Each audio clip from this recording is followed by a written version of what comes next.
Distinguished guests, participants, we would suggest that everyone move to their places now and select your place. And we hope to begin the formality of our inaugural, for which reason it would be neat to have everyone in place.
With the arrival of several of our distinguished invitees, we shall now move to another customary practice associated with an inaugural such as this. We would like to invite Her Excellency Isabelle Martin, who is the High Commissioner for Canada in Sri Lanka and the Maldives, to be joined by the President, CMA Australia, and our keynote speaker, Professor Deo Pinto, Professor Lakshmana Bhattawala, President, CMA Sri Lanka, Mr. Mohammed Humayun Kabir, who is the President of SAFA, Mr. A.N. Raman, past President of SAFA, Mr. Hennayaka Bandara, Vice President, CMA Sri Lanka, is also invited to the proximity of the lamp. We also invite council members for CMA, SP Gajendra, Asanga Vimalaratna and Sureka Katavala, the President of CA Sri Lanka, Tishan Subasinghe, President ICMA Pakistan, Azim Hussain Siddiqui, President ICA India, Prasanna Kumar, President ICMA Bangladesh, Mohammad Kausar Alam, President ICA Bangladesh, Ahmed Sabir, the CEO of CA Maldives, Ilyas Hanif, and representing our platinum sponsors, Lanka IOC, Mr. K. Raghu, and DMO, Mr. Suresh Gunaratna.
The lamp duly illumined our ceremonial aspects with this inaugural continue with the national anthem of Sri Lanka, and directly after that will follow the song or the theme song of CMA Sri Lanka. Thereafter, there will be an audio-visual presentation, obviously on screen, and then a curtain raiser on stage, all of which will run one into the other in sequence. But now, the national anthem.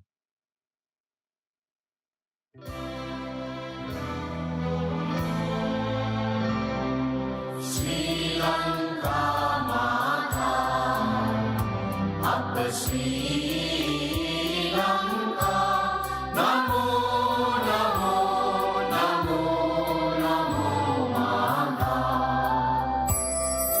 Sundara Sivarini, Surani Ati Sobhamana Lanka. Ranya Ganaya Mekamal Valaturi Jaya Bhumiya Ramya.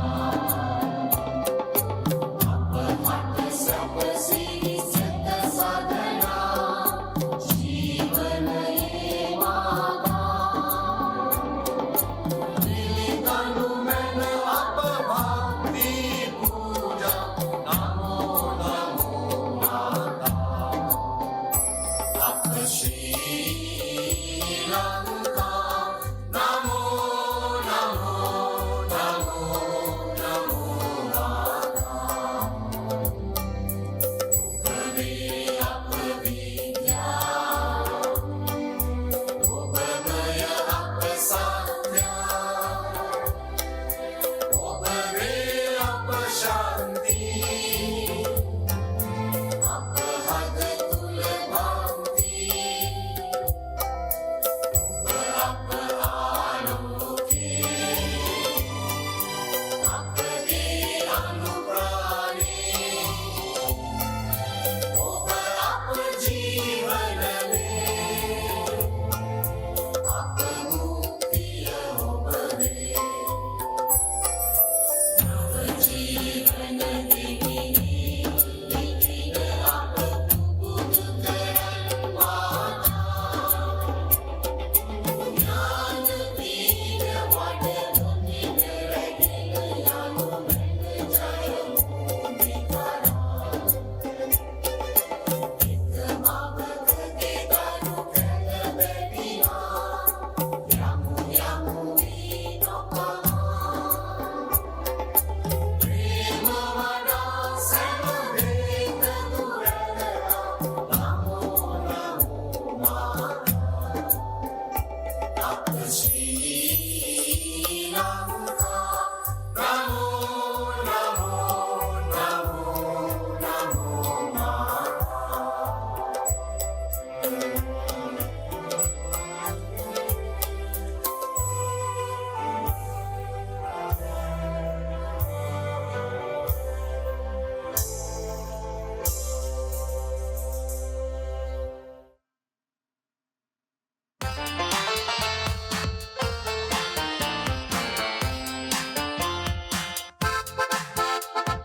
CMA Sri Lankawe Pramuka Terimai Navatashanika Danumin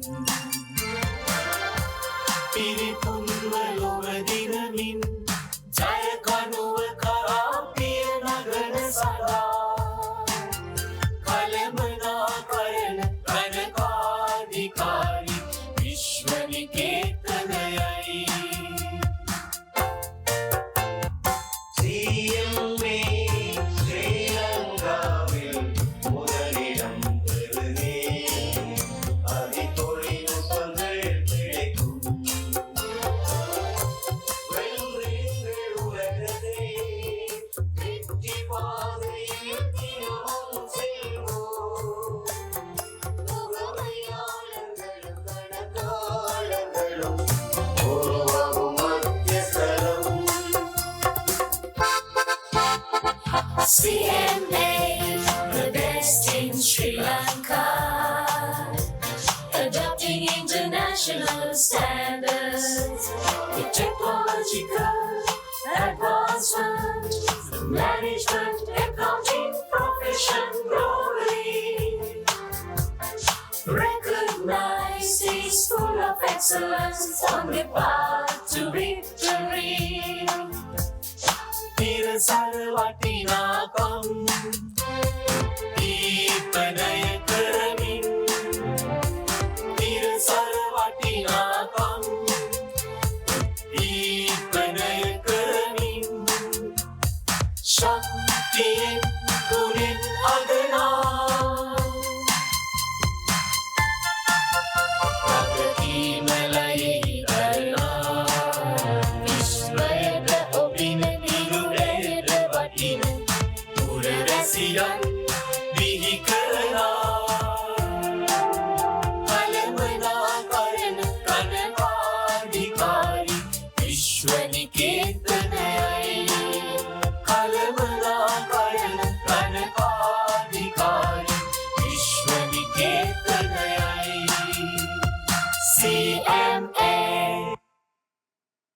CMA Sri Lanka. Built on vision, mission to train and develop management accountants with values of professionalism, excellence, trust, integrity, and inclusivity.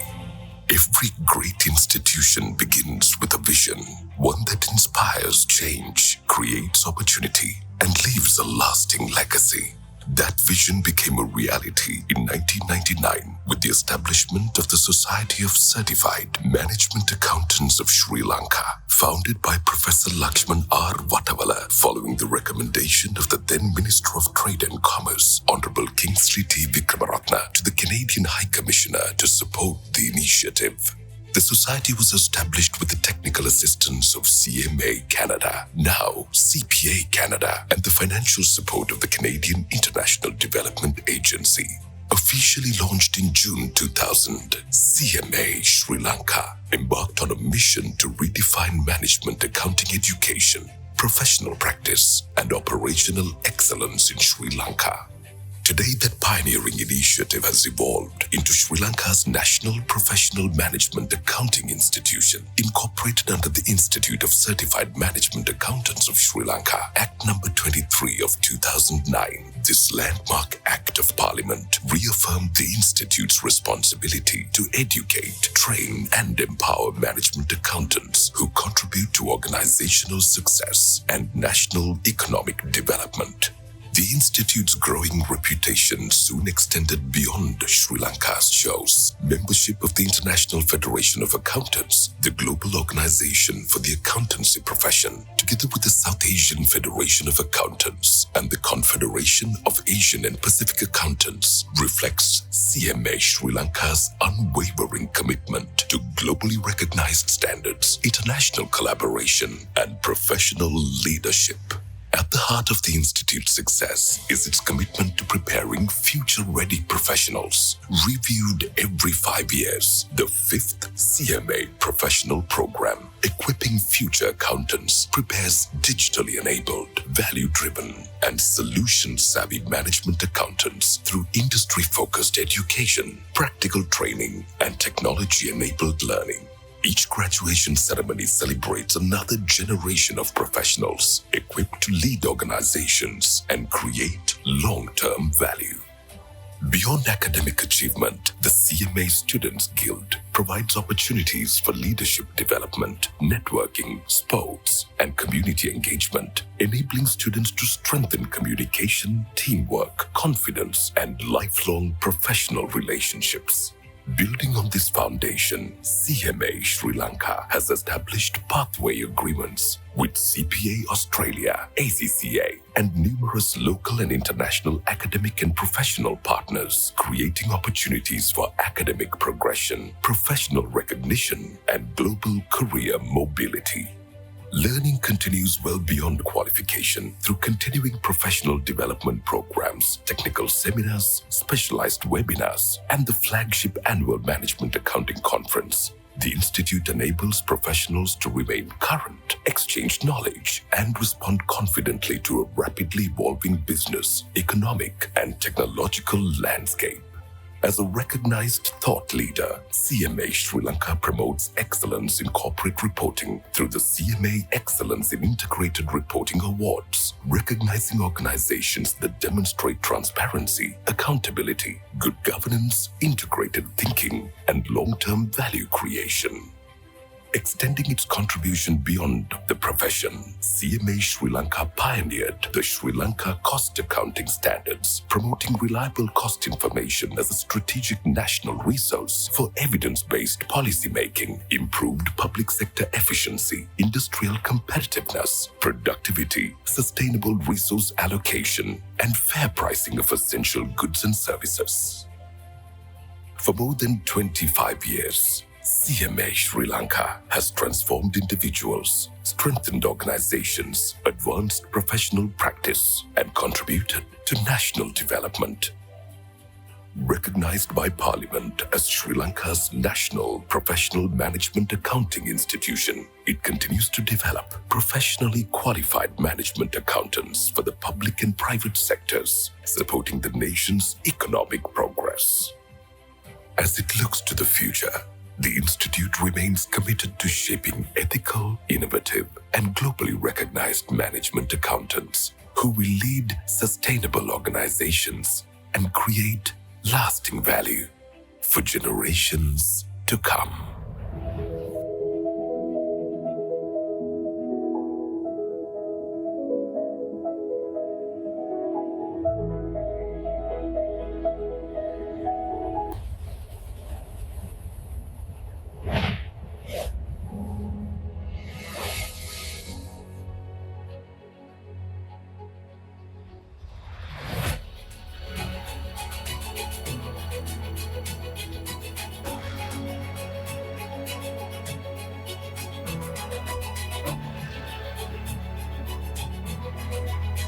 Crisis, stability, and growth.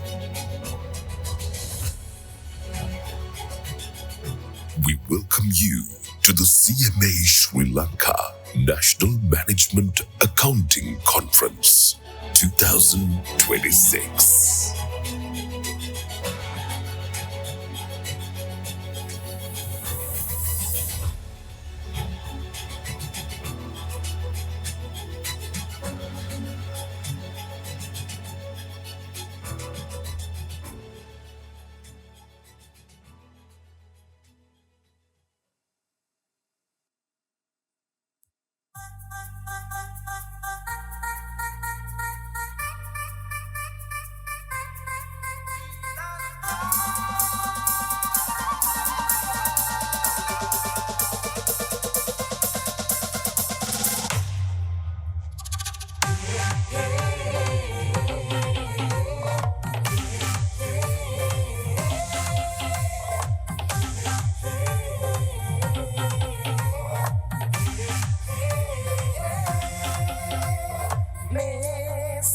Sri Ravani, Ravana Helaya Patirigiye.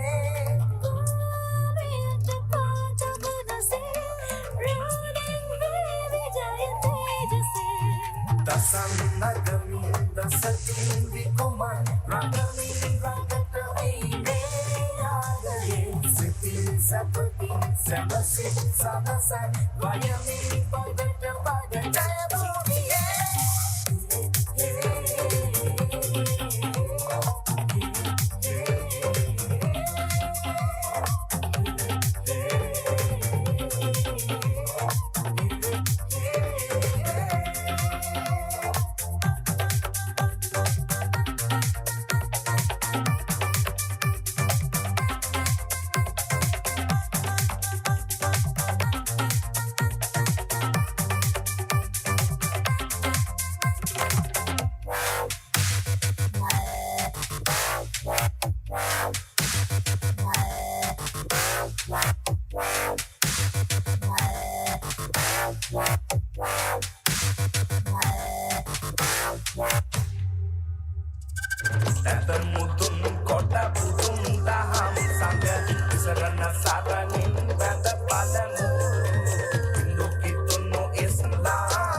Hey.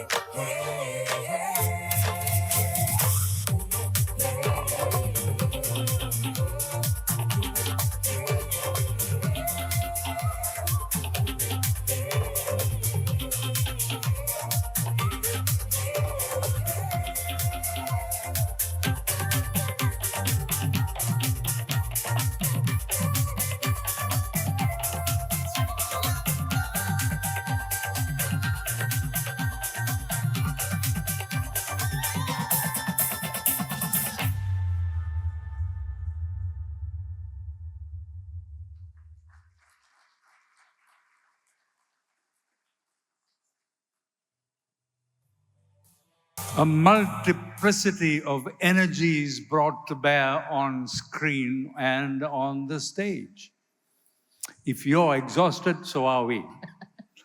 But nevertheless, greetings. Good evening. Now, it's another CMA conference. A whole year has gone by, and many things have taken place between then and now.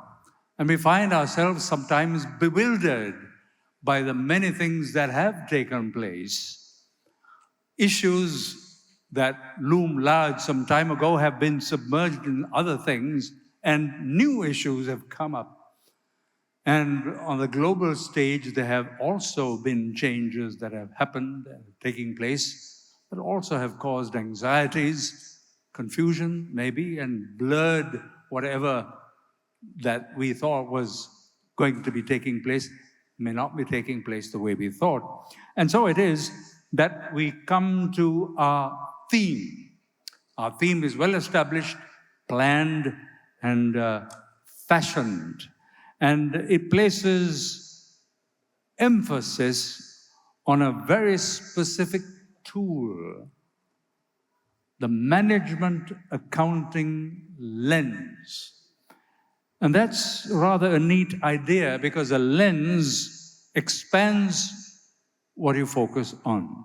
It zooms in on the finer details and perhaps financial necessities and imperatives are also in sharper focus, perhaps in clarity, able to firm up that other thing, stability. Exactly, and the best thing about a lens is that it forces you to eliminate distractions. Like maybe when you're on a challenging road behind the steering wheel, you clear out the noise, strip away all the distractions and sensory clutter like phones, for example. Some of us do anyway, and concentrate fully on what's ahead. You need that clarity to navigate a volatile environment. Volatile, well, that certainly describes well the situation on the road. As I did attempt to arrive here from the direction of Nugegoda, it was volatile. Well, we may take your lead, but the core tactic is the same. You focus on intensely on where you actually want to go, and instead of staring at the obstacle. So that's the power of the lens. It keeps your gaze locked on to stability and growth instead of keeping you focused on the crisis itself. And a good driver of a vehicle, man or woman, would want to take note, not like a telescopic view of what's way ahead, but is immediately concerned with what's around and maybe what's behind as well, with the adjusting of the rear view mirror. So the idea is to be able to be well supported from all sides and be aware. So that situational awareness combined with the power of the lens is exactly what our technical sessions will achieve. And we hear more on that in the welcome address from Professor Lakshman R. Vatavilla, who is the founder and president of CMA Sri Lanka and the chairman of the CMA National Management Accounting Conference for 2026. Professor Vatavilla is a pioneering leader in Sri Lanka's accounting profession and has served as the president of CA Sri Lanka and SAFA and has held several national leadership positions as well. He's a fellow of CMA, CA Sri Lanka, and CIMA UK, and is the recipient of the Sri Lanka Sikhamani National Honor. So now on stage, Professor Lakshman R. Vatavilla with the welcome address.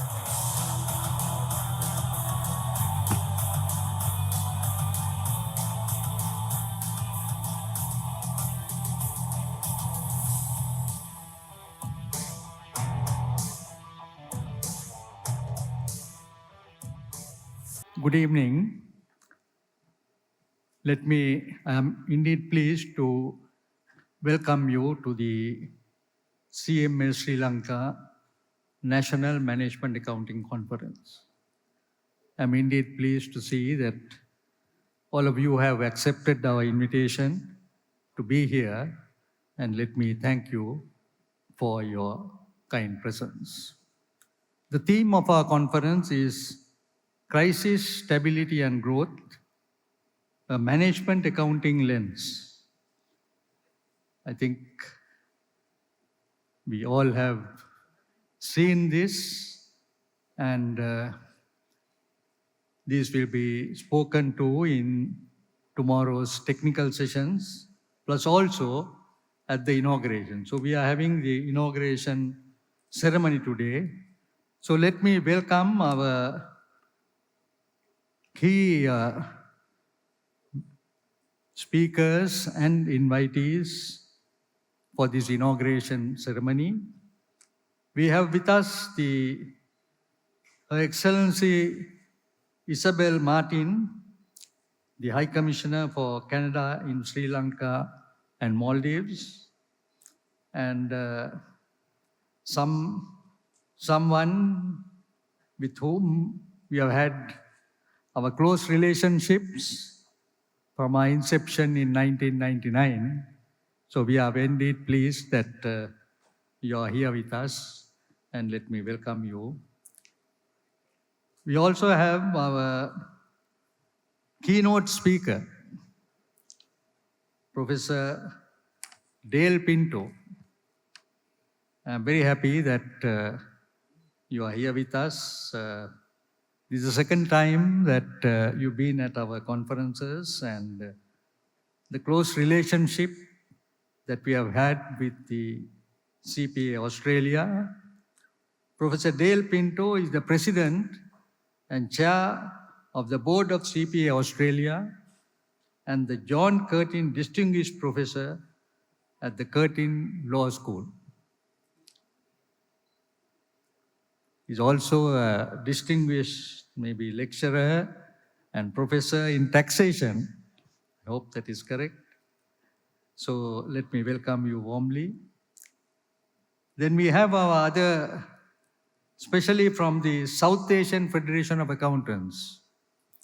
We have many of our visiting presidents, but we have the head of the South Asian Federation of Accountants, Mr.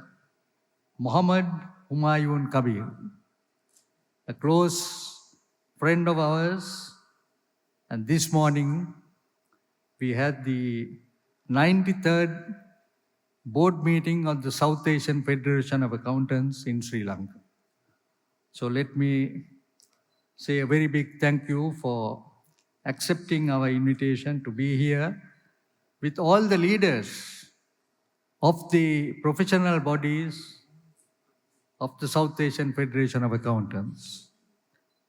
We have the President of the Chartered Accountants of India, Mr. Prasanna, his deputy, the Vice President.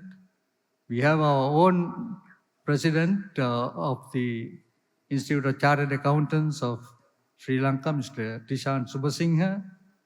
Then the others from the Chartered Accountants in Bangladesh, the Management Accountants in Bangladesh, the Maldivian Chartered Accountants Association. Of course, some of them attended the meeting online because they had other matters that they had to attend to from Nepal, Bhutan, Afghanistan. So we are very happy that the SAFA Federation are here with us. Then our special guest address, Mr. A.N. Raman, who is a past president of the South Asian Federation of Accountants and also an advisory council member of CMA Sri Lanka. He's been with us right from the beginning. He's been helping us in many of the cost and management accounting areas. And I must say that the first workshop that we had in the year 2000, he was one of the key people. We also have with us our patron, Honorable Ravi Karunanayake. Thank you very much for coming. You have been helping us a great deal and continuing with us. And as a management accountant, and now in Parliament, I'm sure that you will be able to speak on the management accounting profession. So there are many others, our sponsors who are there, then also our members. Then we also have our winners at the different levels, the Business Excellence Awards and the Merit Awards. But this time we are also giving a special recognition to those who have completed 50 years in the profession, the Golden Jubilee Awards and the anniversary. So this is also, I think, the first time that is taking place in Sri Lanka. So our chief guest, I think, has been a secret. You have all been looking as to who the chief guest is going to be. It's our Honorable Prime Minister, Honorable Dr. Harini Amarasuriya. She has kindly consented to be our chief guest, and she will be here maybe within a short period of time and wanted us to commence the meeting. So this welcome I thought that I will give you because, as I said, the management accounting profession is a new profession in Sri Lanka, but also recognized by the government of Sri Lanka with the Act of Incorporation in 2009. So we have a lot to do. So I'm very happy that our keynote speaker and others have accepted our invitation.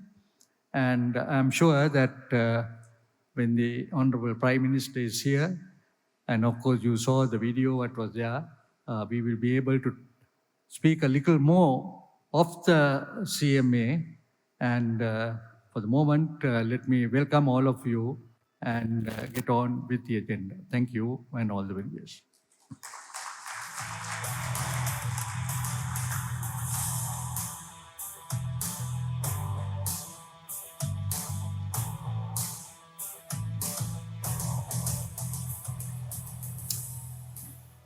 Indeed, as was mentioned, we are particularly privileged to have with us the President of the South Asian Federation of Accountants, known by the abbreviated SAFA, Mr. Muhammad Humayun Kabir, is here with us and is our next speaker. And he has over 43 years of professional experience, has held senior leadership positions, and is widely recognized for his expertise in, I think it was mentioned, taxation, financial management, corporate governance, and also the formulation of business strategy. In recognition of his many contributions in his own land of Bangladesh, he has received the government of Bangladesh's Poribesh Podok, an environment award. Without further ado, we invite your attention as our next speaker comes across to this lectern, and we are delighted to invite Mr. Muhammad Humayun Kabir.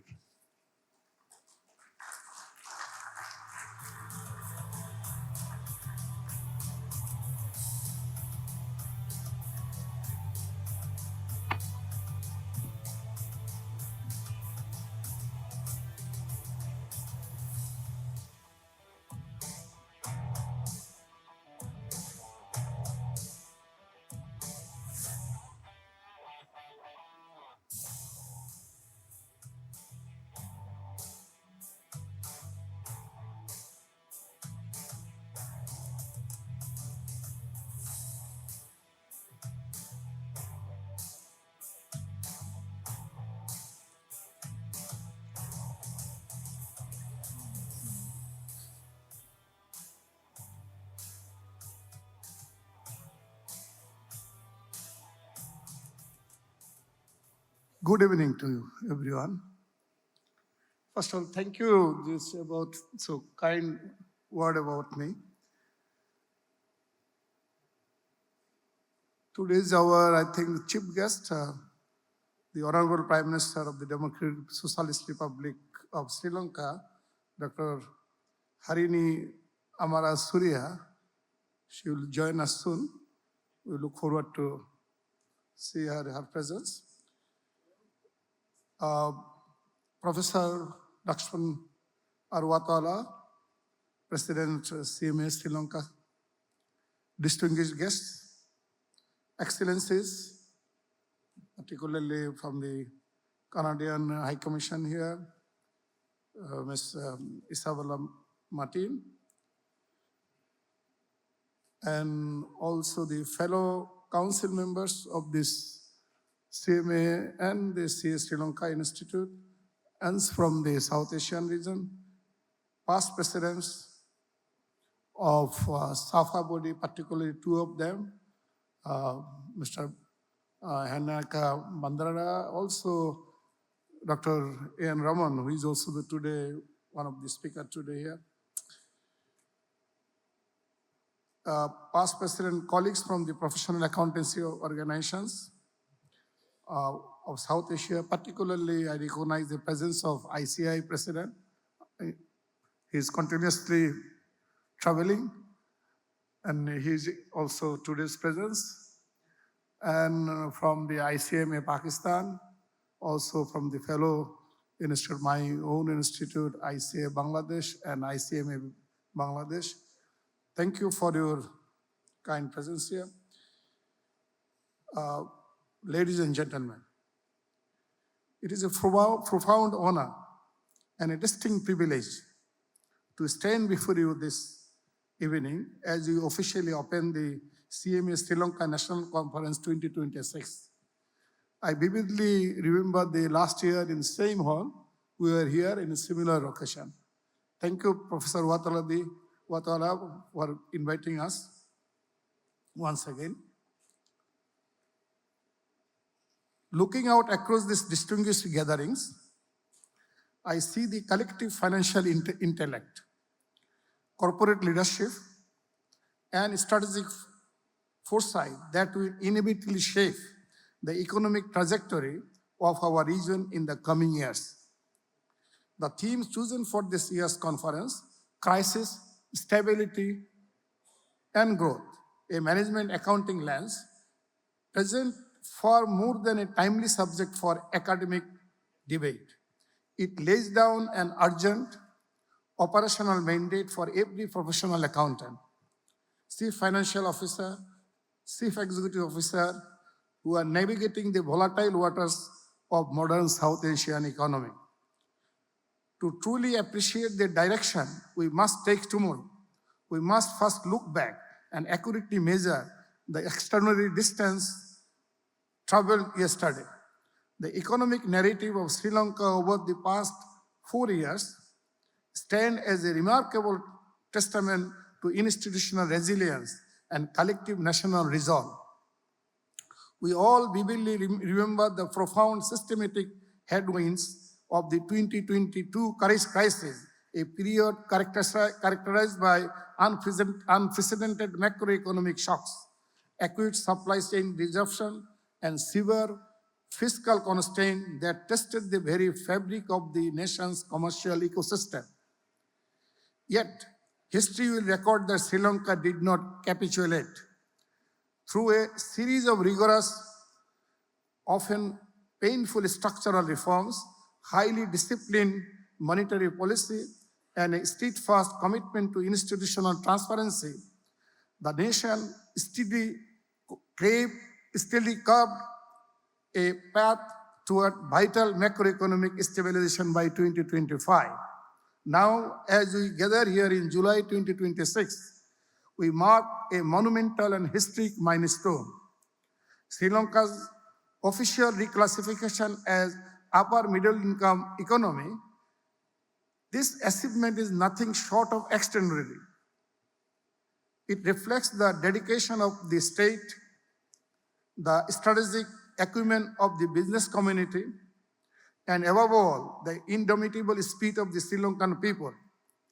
On behalf of the Regional Accountancy Fraternity, SAFA, I extend my warmest, most sincere congratulations to the government, the leadership assembled here today, and the citizens of this country.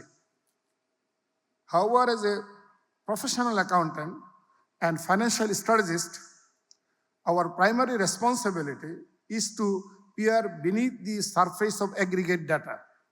We know that macroeconomic milestones, while celebratory, often introduce complex structural shifts. This newly reclaimed upper middle income status brings with it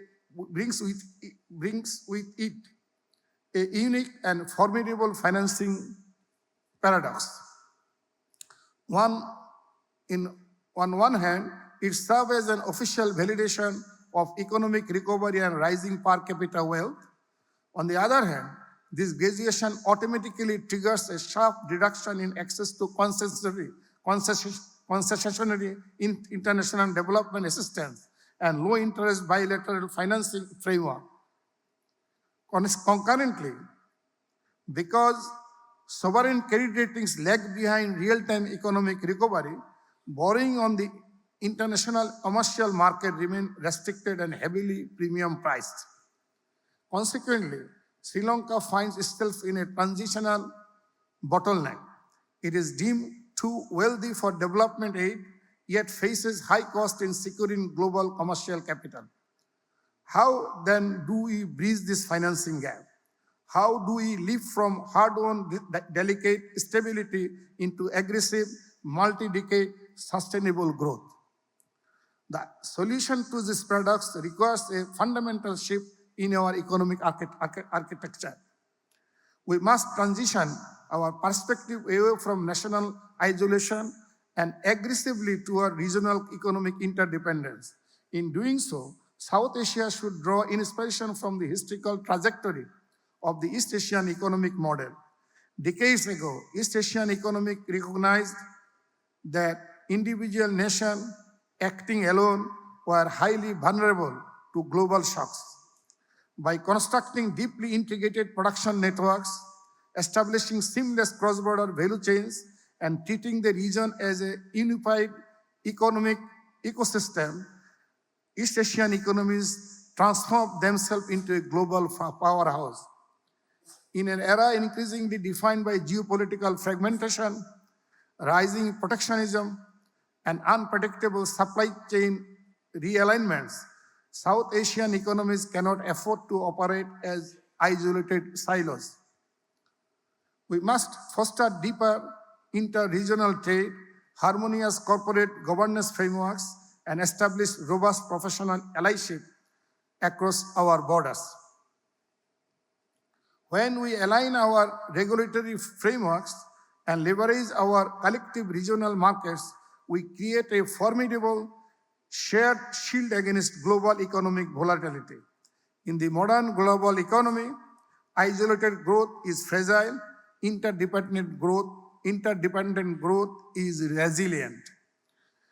This is the precise juncture where the management accounting fraternity must step forward and claim its rightful place at the strategic helm.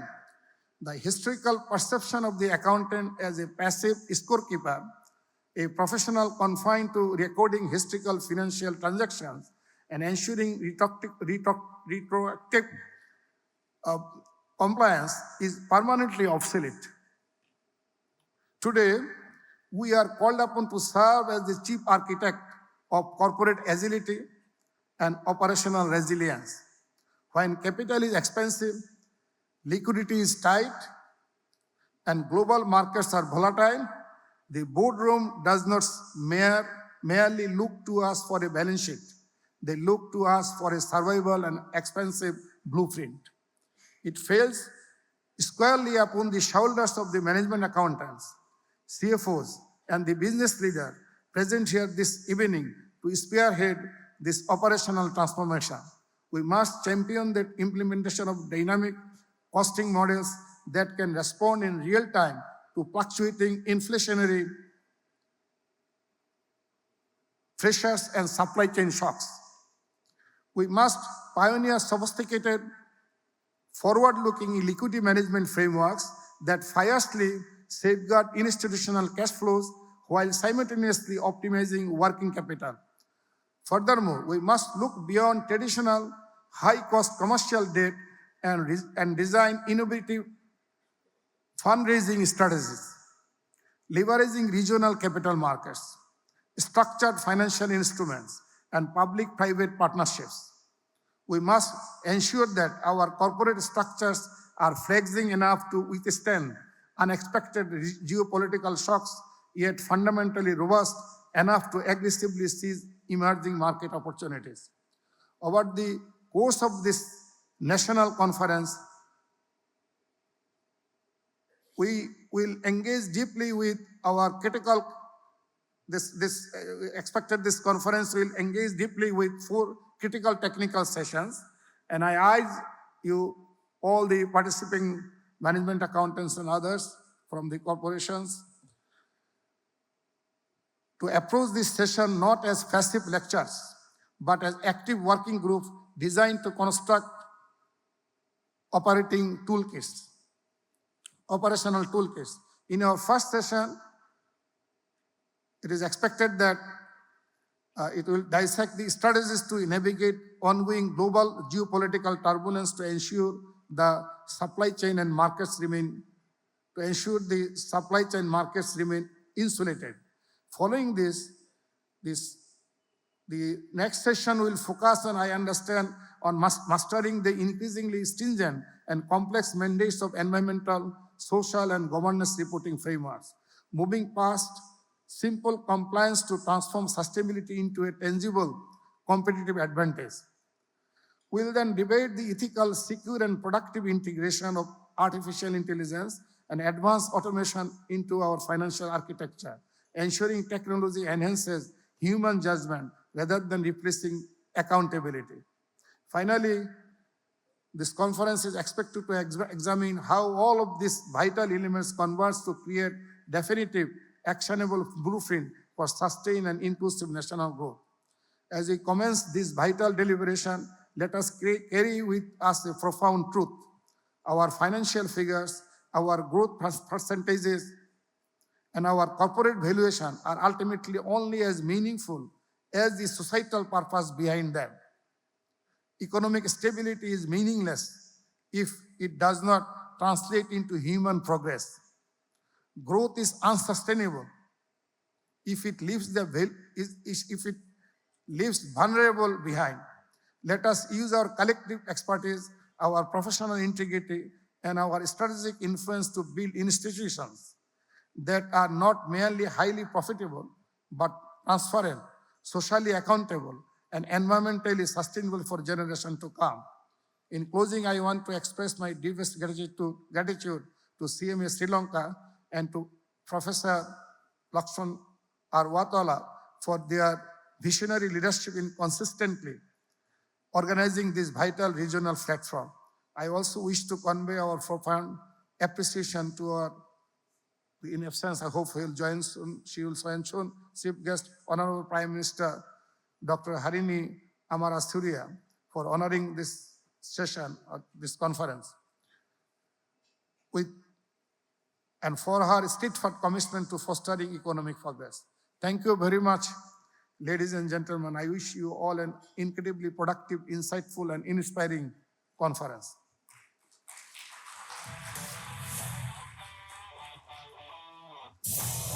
Thank you too for the emphasis that you brought in and the value. We'd like to invite you back on stage, and we would like to invite also Professor Lakshman R. Watawala to come up on the stage and be present.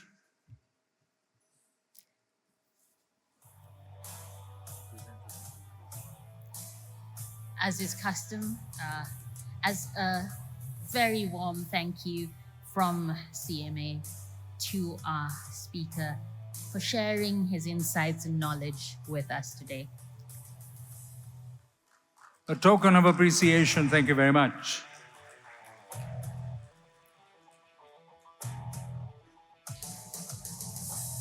Something that really stood out to me, Arun, was the call for interdependence and allyship rather than us just existing in silos. And it was so apparent that management accountants have a critical role to play in ensuring this, not just for the organization, but for the entire region, creating a shared shield, as it were. So it makes it very appropriate that our next speaker is going to touch upon those concepts, as in what management accountants can really do. So indeed, we would like to invite our special guest address to be delivered by Mr. A.N. Raman, who is the past president of SAFA.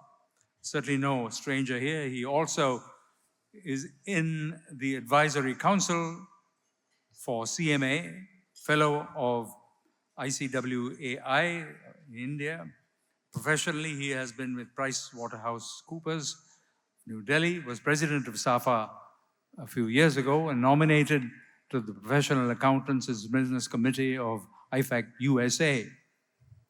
Several initiatives were commenced in SAFA, notably the MOU with the European Federation of Accountants and Auditors. Now, Mr. Raman is an internationally acclaimed expert on various nuances of cost management and holds the distinction of scripting and introducing the whole concept of total cost management in a structured format for the Indian industry since 1996. So here's Mr. Raman.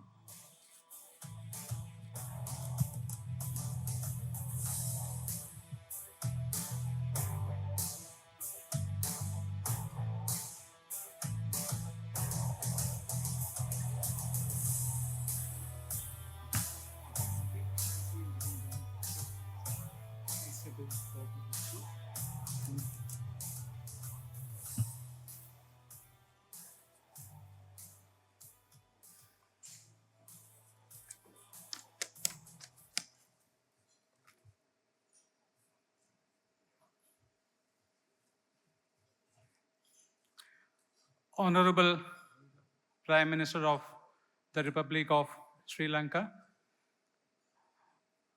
my good friend, President of CMA Sri Lanka, Professor Lakshman Vatawala, Her Excellency, Canadian High Commissioner, Madam Isabel Martin, President of South Asian Federation of Accountants and my good friend, Humayun Kabir, Vice President, President of the various South Asian accounting bodies, my good friends from Sri Lanka, good evening to all of you. I'm extremely pleased and privileged to be a part of this wonderful event with which an institute with which I have been associated for a very long time, courtesies Professor Lakshman Vatawala.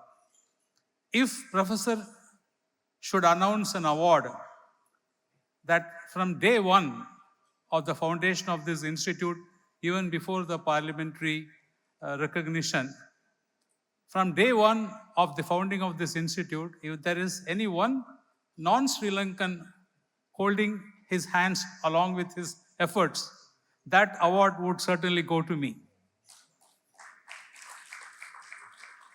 That is the type of opportunity Professor has given me to be a part of this magnificent efforts. Thank you, Professor, for all that.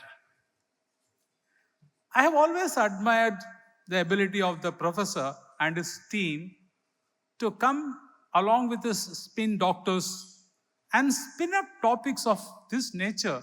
It's very difficult to come up exactly with this sort of thought process. We look around and we are seeing so many things which are happening around the world with so much of destabilization happening. How can one connect the management accounting profession to that? Conceptually, it's a very immense task. So when Professor told me, Raman, can you come and connect this? So I thought a little bit on that and decided. We all know about the crisis, the need for stability, and then the need for growth, and again the need for stability. We know that. But what can add value to the forum is, How do I connect that to the management accounting profession?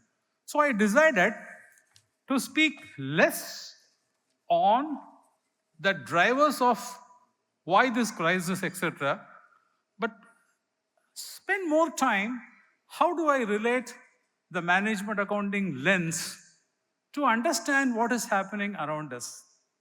But at the same time, we can't ignore, to begin with, let us just quickly recall what sort of environment we are in.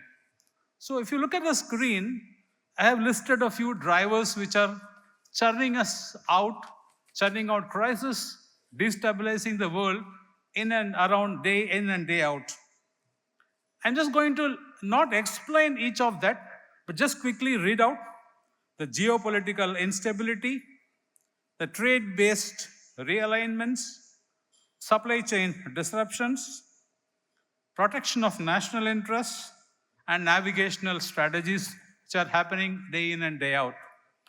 Nothing is new to us. We have been facing all this ever since the days of Corona. But what is new, a quick emphasis on that amidst this is the pace with which new instances of each one of these drivers, new episodes are hitting us day by day. The dynamics of that have changed and which are hitting us very badly almost every day. Just to quickly recall few instances of last week. Someone says the Strait of Hormuz has been released. The next day, no, not been released. Again, the third day, it has been released. Fourth day, there is a levy of the ships passing. Almost every day, the position is changing and causing a huge disruption on the energy supply throughout the world. This is what we are seeing today. A second good illustration, which Her Excellency from the Canadian country would admire, my quoting here is, this is 2-3 days back episode or development. Just because there are some national disasters, some national fires on the border, a country says, if that fire and smoke enters my country, there will be a specific levy on you. This is a second episode where you see national interests and a sort of economic threats are being made out at a geopolitical level. A third impact, I am not sure whether Sri Lanka has started facing it, is that El Nino's impact and the weather changes on the agriculture, which has started this year rainfall, and it is likely to be perhaps be there for 3 to 5 years. All this are creating a tremendous impact or just illustrations of these drivers. But fine, these drivers are there. How do we respond? Can there be a connecting link? I'll just start listing them one by one. How a common man should react or a common man reacts, but how a professional body or a management accounting lens would look at it. If you look on the left side of the screen, I have listed the common man's reaction. A common man would say on all these drivers, or a common man in the sense, a national level, a generic reaction is, oh, we have to respond to this, all this. But the response to these drivers cannot be a business as usual. There has to be something different. Second, whatever we have to do, it cannot be transactional. That is, we can't think for the day. We need to think of a long term or a value creation on a long term or a long term step. This is yet another pedestrian reaction. Third, we cannot be boxed in thinking. We need to have thinking out of box because the challenges are out of box. We cannot be having a very closed loop thinking on all this. We need to break out. Fourth, it needs to be sustainable. We cannot forget the sustainable development goals. Fifth, we can do so many things, but if the benefit does not reach the common man, just like Humayun Kabir was emphasizing, the public would not be benefited, and slowly signs of instability will start coming. And lastly, all the changes should not disrupt the social fabric. These are all the common man's reaction. How can you respond to this from a typical management accounting angle? Yeah, so this means what? It cannot be a business as usual, but at the same time, looking at from a management accounting lens, whatever positioning it happens at a national level, the impact and the outcomes should be far reaching. That is, the public should feel the outcomes of a national level policy decision, which will really have a good solution to the crisis and give a pathway for stability and growth. Second, because of all this, the planning has to be strategic. That means strategic planning as a very important stream of management accounting comes into play. A third reaction from the management accounting lens is, can there be a value chain thinking? If I do something at a national level, the impact should be felt throughout an economy like a Sri Lankan's economy. Even the smallest last street, the last house should feel the impact of this national level positioning, which is called as value chain thinking in the management accounting language. And that cannot be done just like that. We need innovation. We need to be innovative, and innovation should give a clear-cut direction for all this. And lastly, wherever there is a need for upliftment of people below the poverty line or slightly above the poverty line, wherever people cannot afford, there has to be, in certain economies like that of ours, an affordable pricing strategy of goods of common consumption. These are all, the left side is a common man's reaction, the right side is a management accounting reaction. Having said that, can I share with you some examples from India, how a national level strategic thinking or national level leadership is creating the type of positioning and the value chain impact I am explaining to you. There are two sectors in which such changes are taking place, creating an impact throughout the economy, giving it a good economic positioning, and generating the required jobs and incomes. Two such examples you can see on the screen.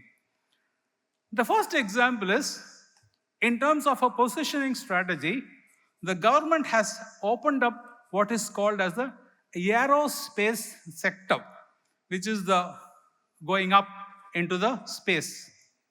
Firstly, and the foremost, this has kindled the national interest. There is a national pride. Almost everyone few months back were talking about the landing of the craft on the moon at a particularly in a terrain which has not been used by any of the nations so far. It has kindled a national interest. Second, because of the advancement in the competency, there has been a cost-effective positioning of the business game. So globally, there are lots of economies which are now looking forward to India for satellite launches. So that means, as a result of this, the share of business, as is termed as in the business, of the Indian space in the global market, that has tremendously exploded, what is called as the SOB. As a result of this, there's a need for being innovative to maintain the cost leadership. You can see an explosion of the startups, small companies, first generation entrepreneurs who are armed with a good science degree or any other discipline.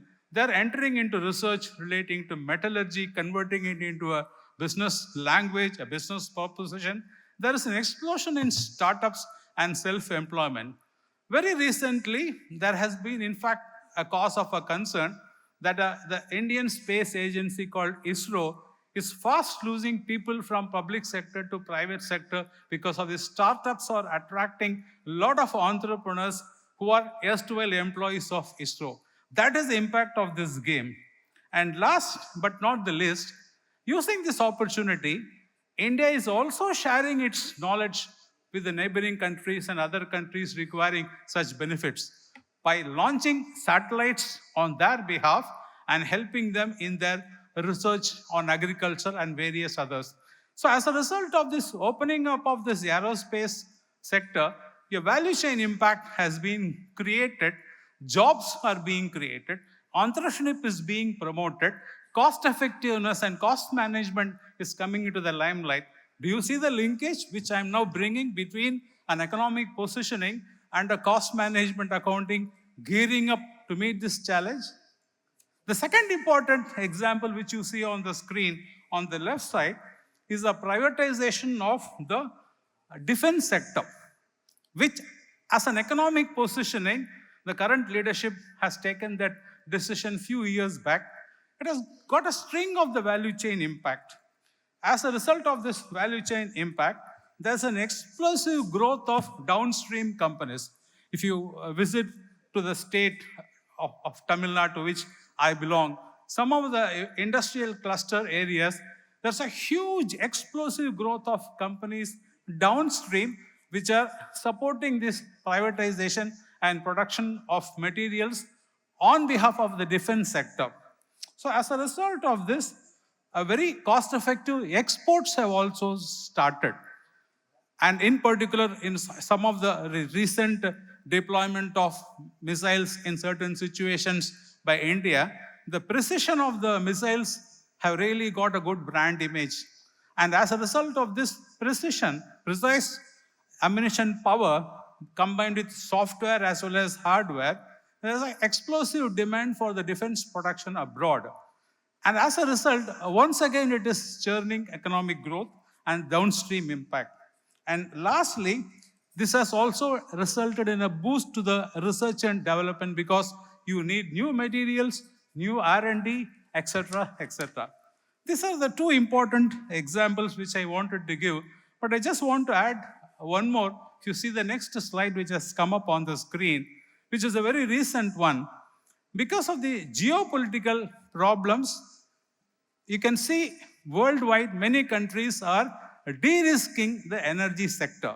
Because of the thrust for sustainable energy, if I wanted to avoid fossilized fuel and went heavily only on certain gas or certain forms of fuel, as a result, what happened when the fuel supply was cut off because of international scuffles, either between Russia and its neighbor or somewhere else, the energy security of the individual countries got affected. So as a result, despite little bit it works against the interest of a sustainable energy, countries are today going for a multiple mix of the energy sources.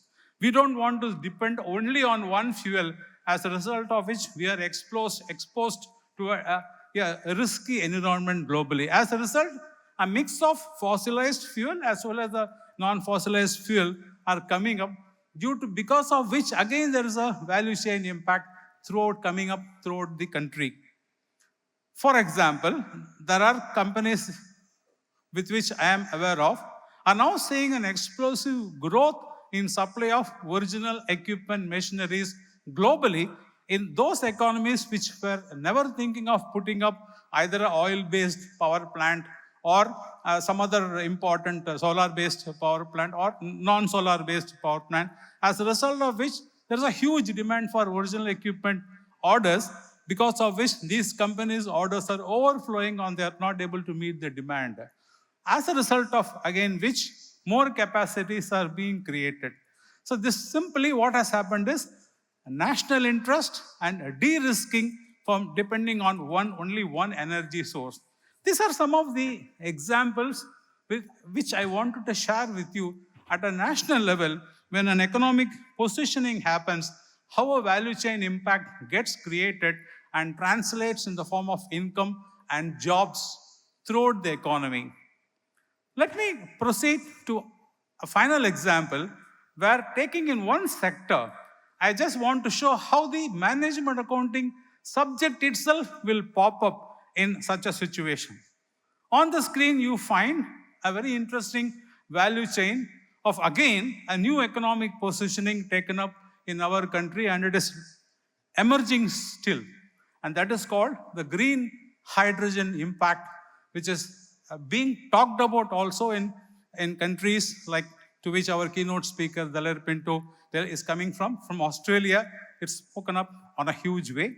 In many other economies also, the green hydrogen impact or the thought of that, including Japan, people have started looking at this as a major source. In fact, 2 days or 3 days back, a new railway line, a new railway connection which has started running in Western India is purely on the hydrogen fuel. So in this, the green hydrogen is something which is sustainable. But if you see the value chain of the green hydrogen, it runs through a series of measures. You need a source, for example, seawater. Then seawater need to be converted through an electrolysis process, which is yet to be stabilized, from where you produce hydrogen. The hydrogen has to be stored. Again, a value chain link. A stored hydrogen has to be again supplied to factories in case it is producing ammonia for agriculture. A stored hydrogen has to be again distributed through distribution channels for automobiles, factories, etc., etc. But what is important here is the hidden power of management accounting, which can drive this value chain and translate the government positioning into reality. That is exactly our subject is connected with. Now you see the next slide. What has popped up in terms of the yellow blocks in this value chain are the hidden tools of management accounting. I'm not going to take you through all of them, just explain one or two of that. If you see the first one on the left side, there is a tool called target pricing and target costing in management accounting. Whatever be the innovation, how do the connect comes? Whatever be the innovation in a green hydrogen, which gives fuel and a green fuel, etc., etc., the common man is going to compare it with fuel current price levels, what he's paying.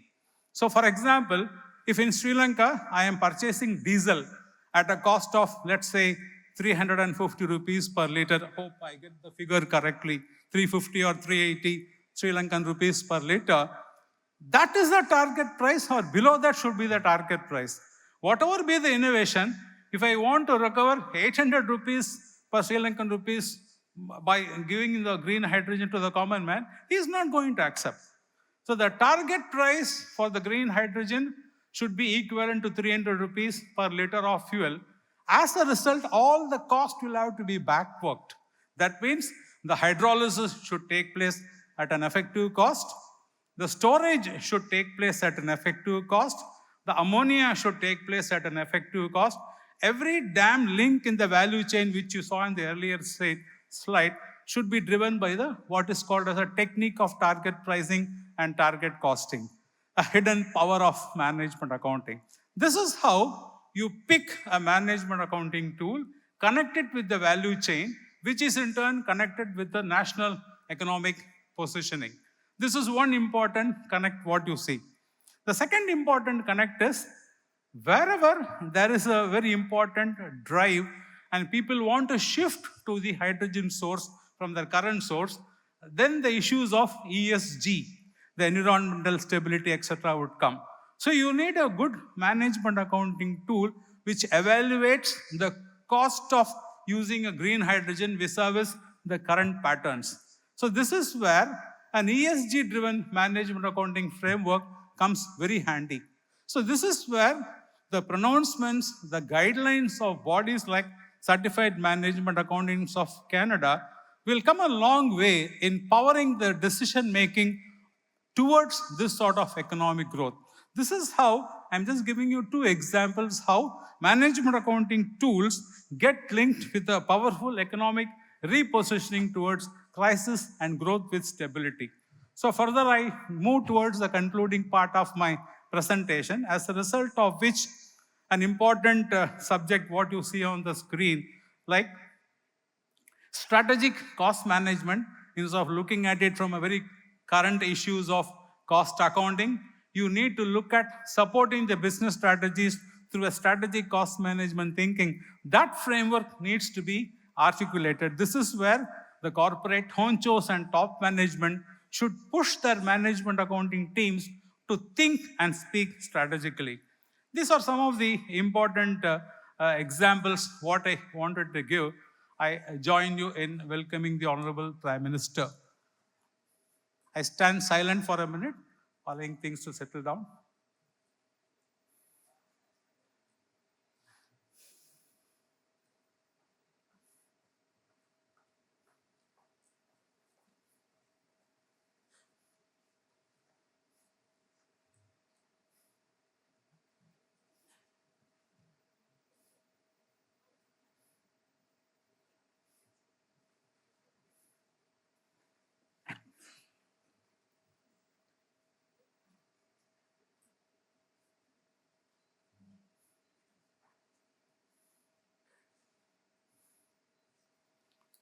Thank you for your understanding.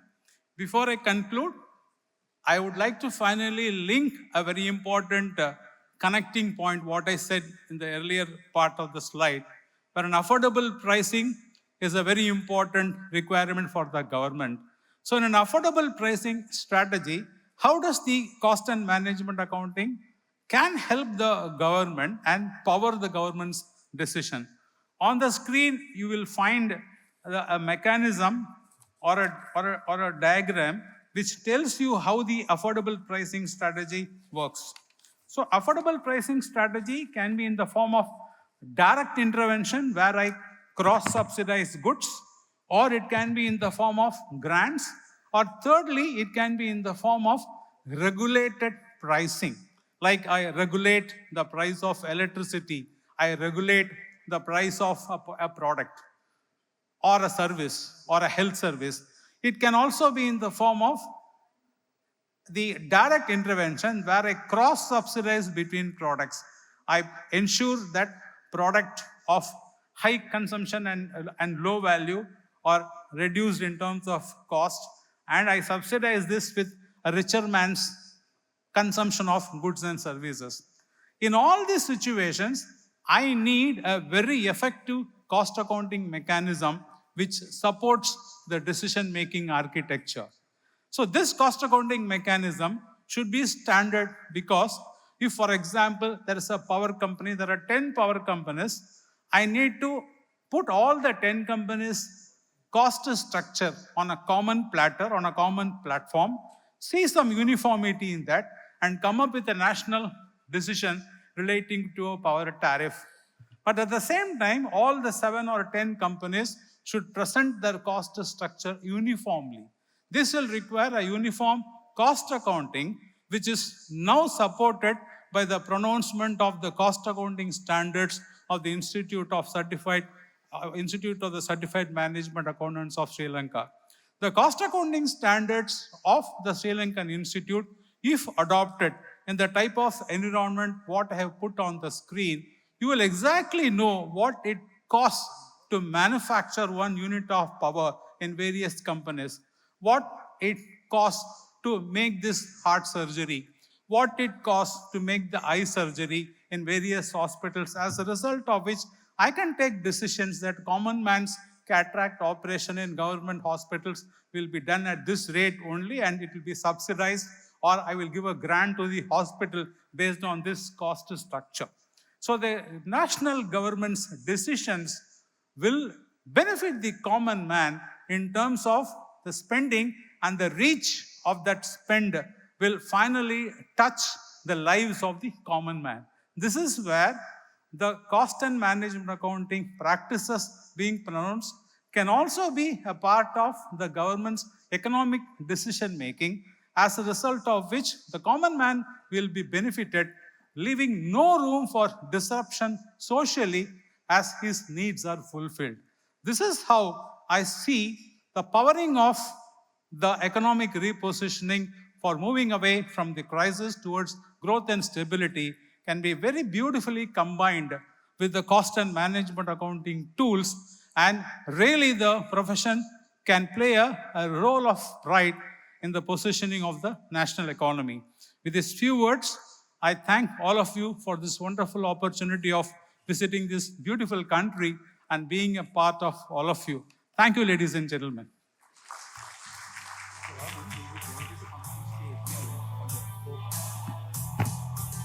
And thank you, Mr. Raman. We'd like to invite on stage to present a token of appreciation Professor Lakshman Watavala. It was really interesting to see how new economic positioning can be supported by management accounting concepts and thinking. And also that important message that the ultimate purpose of it all is to make life better for everyone. So thank you very much.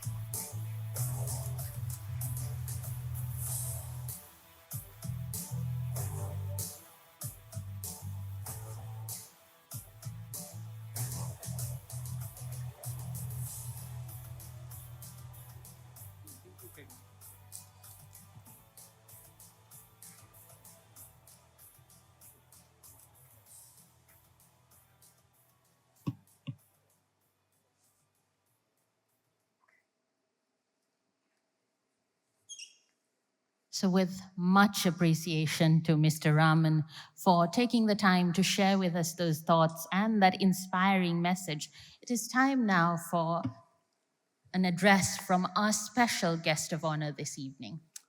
Yes, indeed. So we would like to invite your attention, and on stage we do invite Her Excellency Isabelle Martin, who is a career diplomat serving her land of Canada, served as special advisor on national security issues at Global Affairs Canada until a few years ago. And overseas, she has served in several positions in different places: Cairo, Abu Dhabi, Oman, Saudi Arabia, Kuwait, Qatar, and London. Was Deputy High Commissioner in Canberra, and last year, 2025, she was appointed as High Commissioner for Canada in Sri Lanka and the Maldives as well. And her master's degree is in international relations from Quebec's Graduate School of International Studies.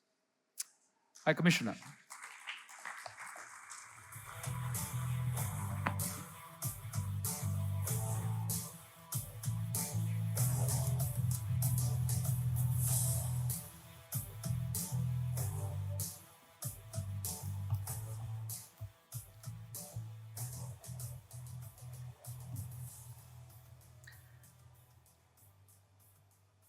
Ayuboman, Vanakkam, bonsoir, good afternoon or good evening by now, assalamu alaikum. Honorable Prime Minister Harili Amarasuriya, thank you so much for gracing us with your presence. Professor Lakshman Watavala, sorry, dear guests, ladies and gentlemen, I am deeply honored to attend the CMA National Management Accounting Conference 2026. This invitation reflects the long-standing and valued relationship between the Government of Canada and CMA Sri Lanka, a partnership that has endured since the institution's establishment in 1999. Canada is proud to have supported the creation of CMA Sri Lanka through the technical assistance of CMA Canada, now CPA Canada, and financially support from the Canadian International Development Agency, CIDA. CIDA does not exist anymore. It's part of Global Affairs Canada, still the same mission and commitment. Today, CMA Sri Lanka stands as the country's national professional management accounting institution and a respected member of the global accounting community.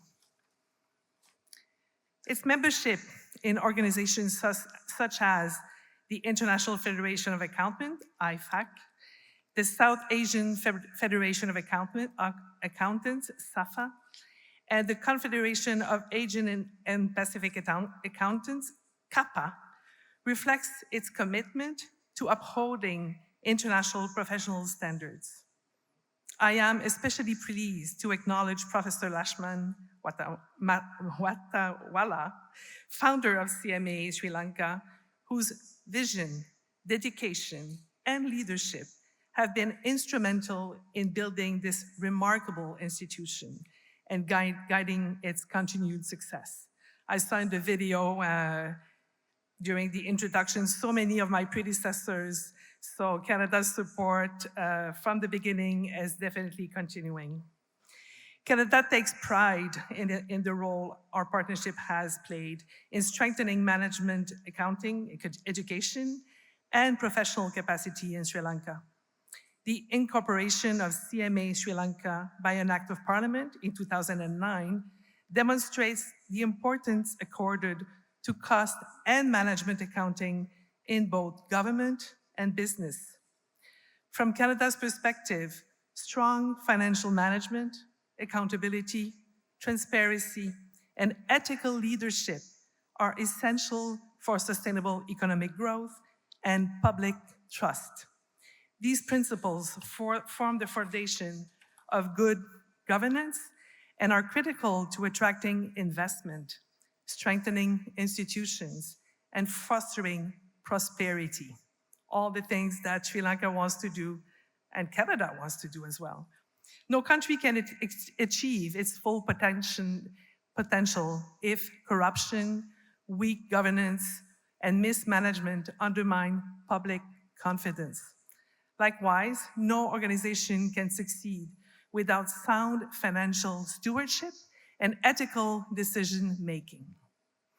In today's increasingly complex environment, we have heard very well in the previous presentation, and you have heard the Prime Minister Mark Carney talk about the rupture, which is, we're all going through this. It's not only in my country, it's a global reality. And we do indeed need clarity of purpose and of principles. So in this environment marked by financial crime, cyber threats, and sophisticated fraud schemes, the role of management accountant is more important than ever. Through effective internal controls, financial oversight, and performance monitoring, management accountants help safeguard resources, identify risks, and promote accountability.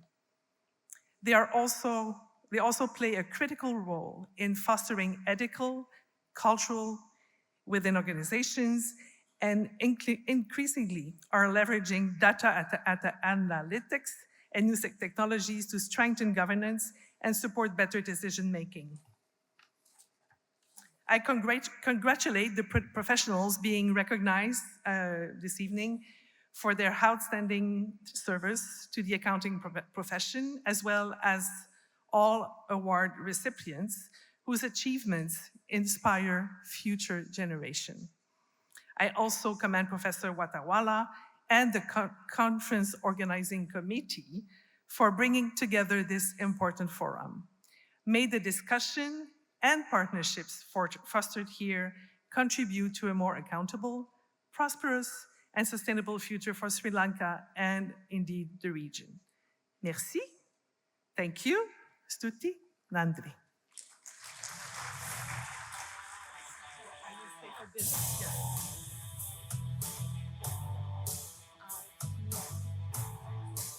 Thank you.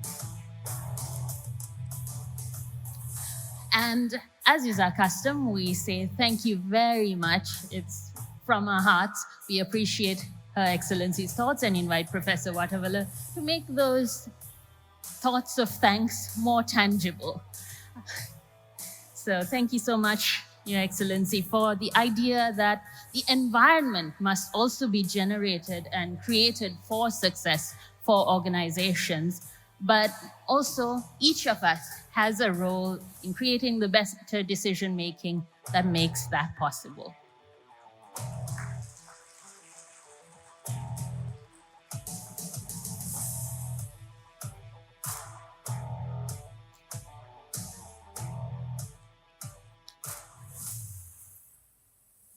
We may now need to invite Professor Watawala back on stage, as it is time for the CMA President's address.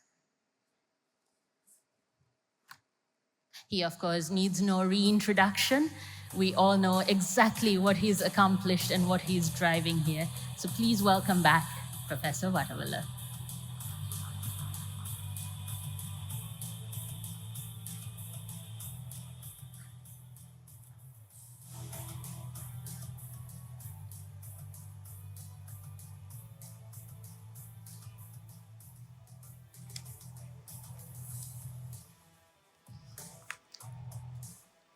our chief guest this evening, Honorable Dr. Harini Amarasuriya, the Prime Minister of the Democratic Socialist Republic of Sri Lanka.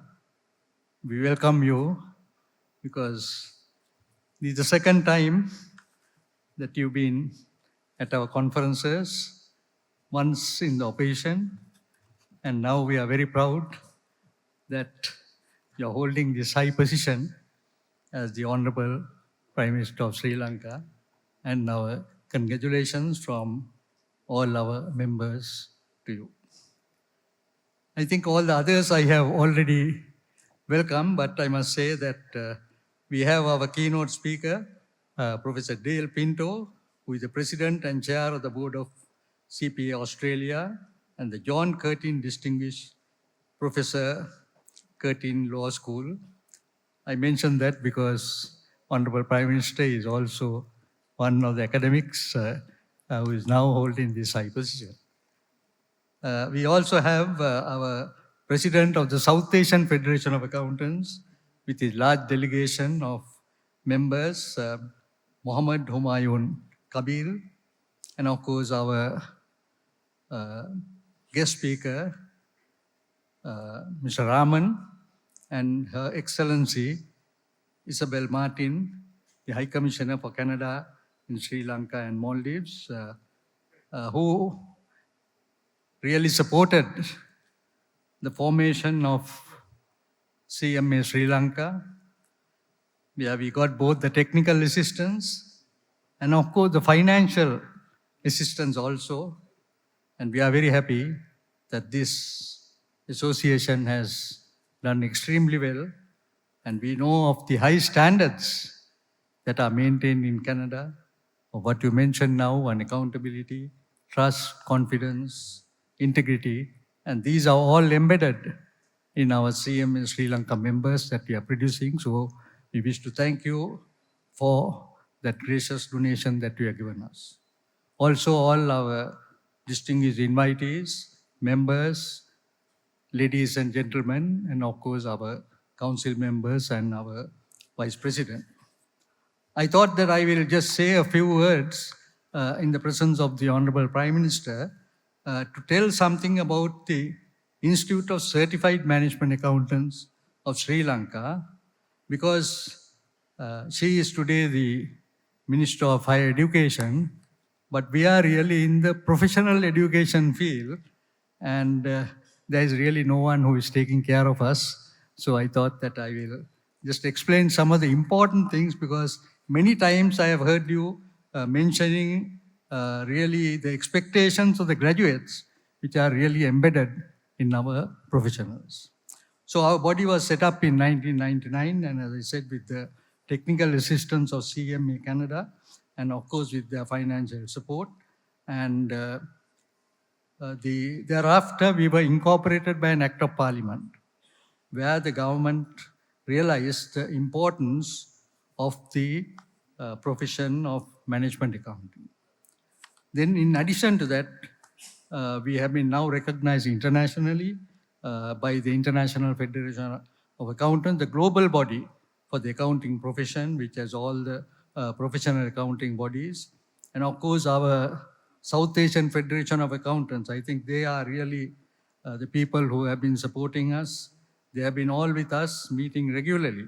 And the South Asian Federation of Accountants, which was set up in 1984, at that time I was really representing the chartered accountants, and I had to sign the Memorandum of Understanding for the formation of the South Asian Federation of Accountants. And with the management accounting body coming, I've been able to continue with them and be of lot of service, and also to get the great support from them. Then we also have the Confederation of Asian and Pacific Accountants, which we are members. So really the management accounting profession, the chartered accounting profession, the chartered accountants were set up in 1959, and we were set up maybe 50 years later. And I think we missed a great opportunity to bring in costing to the financial accounting field. But I must also say that I've been with the corporation sector, serving then for maybe number of years. And maybe the first corporation that I took over was a loss-making institution, and which I was able to make it a profit-making institution with some of the techniques and the management philosophy of management accountants. These even spoken of today. One, of course, is the cost area, which we have to look into. But the other most important thing is to have an industry that was really making the footwear for the armed services and the police and others, and to use the local raw material. And of course, the other one is the productivity. Now, this productivity is something that I just want to tell you, because if that can be used by all our institutions, definitely the cost can be brought down. So productivity means that if you are producing 100 today, with the productivity you make it 200, then the cost of production is becoming half. So that's where we brought in the technology. The technology was brought in, and of course we got assistance from the UNIDO. At that time they were helping us. And this technology enabled us to produce. Maybe earlier they were producing, although they had a line of maybe 30 people, because of the broken down machinery, maybe 30, 40 pairs a day. This one with maybe 2 people and working one shift, they could produce 300 shoes with the sole that is stuck on. So you can see how the productivity and how this corporation, which has never made a profit, went into profit making. So it's the same thing everywhere, and we find that as you know, the private sector, because now most of you are here in the private sector, but I thought I will tell something about the public sector, because public sector needs good management accountants, good financial accountants. Because when we really look at the country, we really were in a negative situation or bankrupt situation. Although the economists have looked as to how the debt could be restructured, no one looked into as to what was the reason that this happened. I can tell you that the public sector, government sector, is hardly having any chartered accountants or management accountants. This is one of the basic problems, because I can see that from what has happened today, in the current context, what has happened, maybe in the finance ministry, where they have made big mistakes of maybe remittances and others. Then maybe in the purchase of maybe raw materials for the power sector. So if the cost accounting had been applied in these, I can assure you, because I think that was what Mr. Raman was saying, definitely we will see the cost per unit, the cost of production, the wastage. So all these, the pricing, all these will be taken into account. So accounting is really a very, very important area. I'm just thought that I'll bring this to the notice of the Honorable Prime Minister, because in the UK, they had a similar problem. Then they put finance directors in all the government institutions, all the government ministries, and this really enabled them to control, because we now are in a debt situation. We have to repay the loans. So then if accountants, the professional accountants are taken in, then they will be able to do it.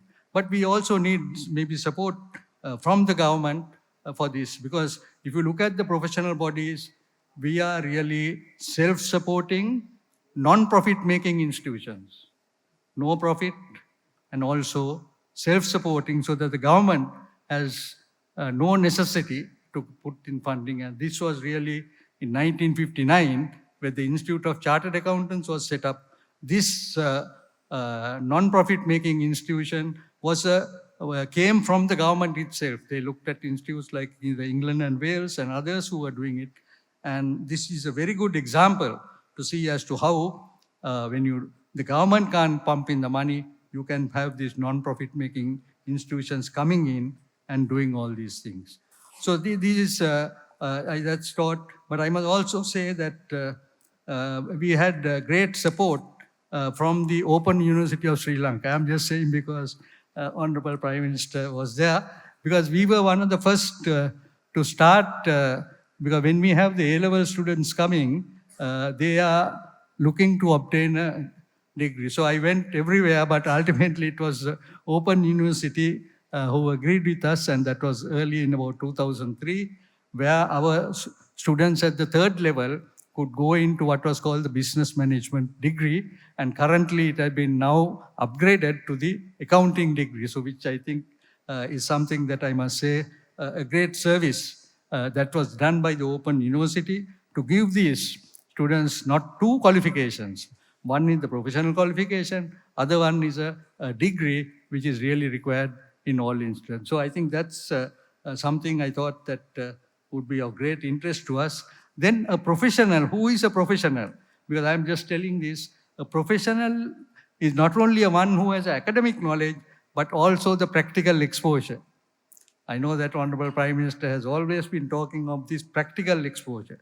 So we give now currently all our institutes 3 years of practical training with the academic qualification they are getting. And what you call, they are job ready. They will be able to get a job very easily. And the other thing is that they will be able to adapt themselves to the private sector. That's a very, very important area, because when they go into this training, they will then see what the real business world is. So that's the other great thing, and a lot of our undergraduates are now doing the professional programs, and that is really doing a lot of good to them. Then there are also certain concerns on our side, because we had from our CMA in 2014 a cabinet decision to recognize our qualification. Then again, from the Ministry of Finance, I'm sure Honorable Ravi Karunanayake will know that he has also helped us in this to recognize. But to get that qualification recognized for the government accounting service from 2014, it was done only in 2021. That also after chasing behind them and getting some things done. Now today we have another difficulty. The finance ministry sends out a circular. You are equivalent to maybe the other professional qualifications. Then they ask, can we equate it? Now we have an excellent report prepared by the University Grants Commission on this. But unfortunately, no one is officially putting it out.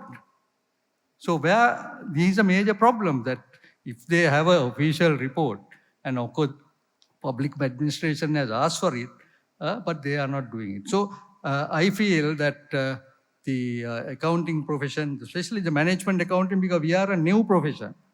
We are a new profession. People are scared to put new things.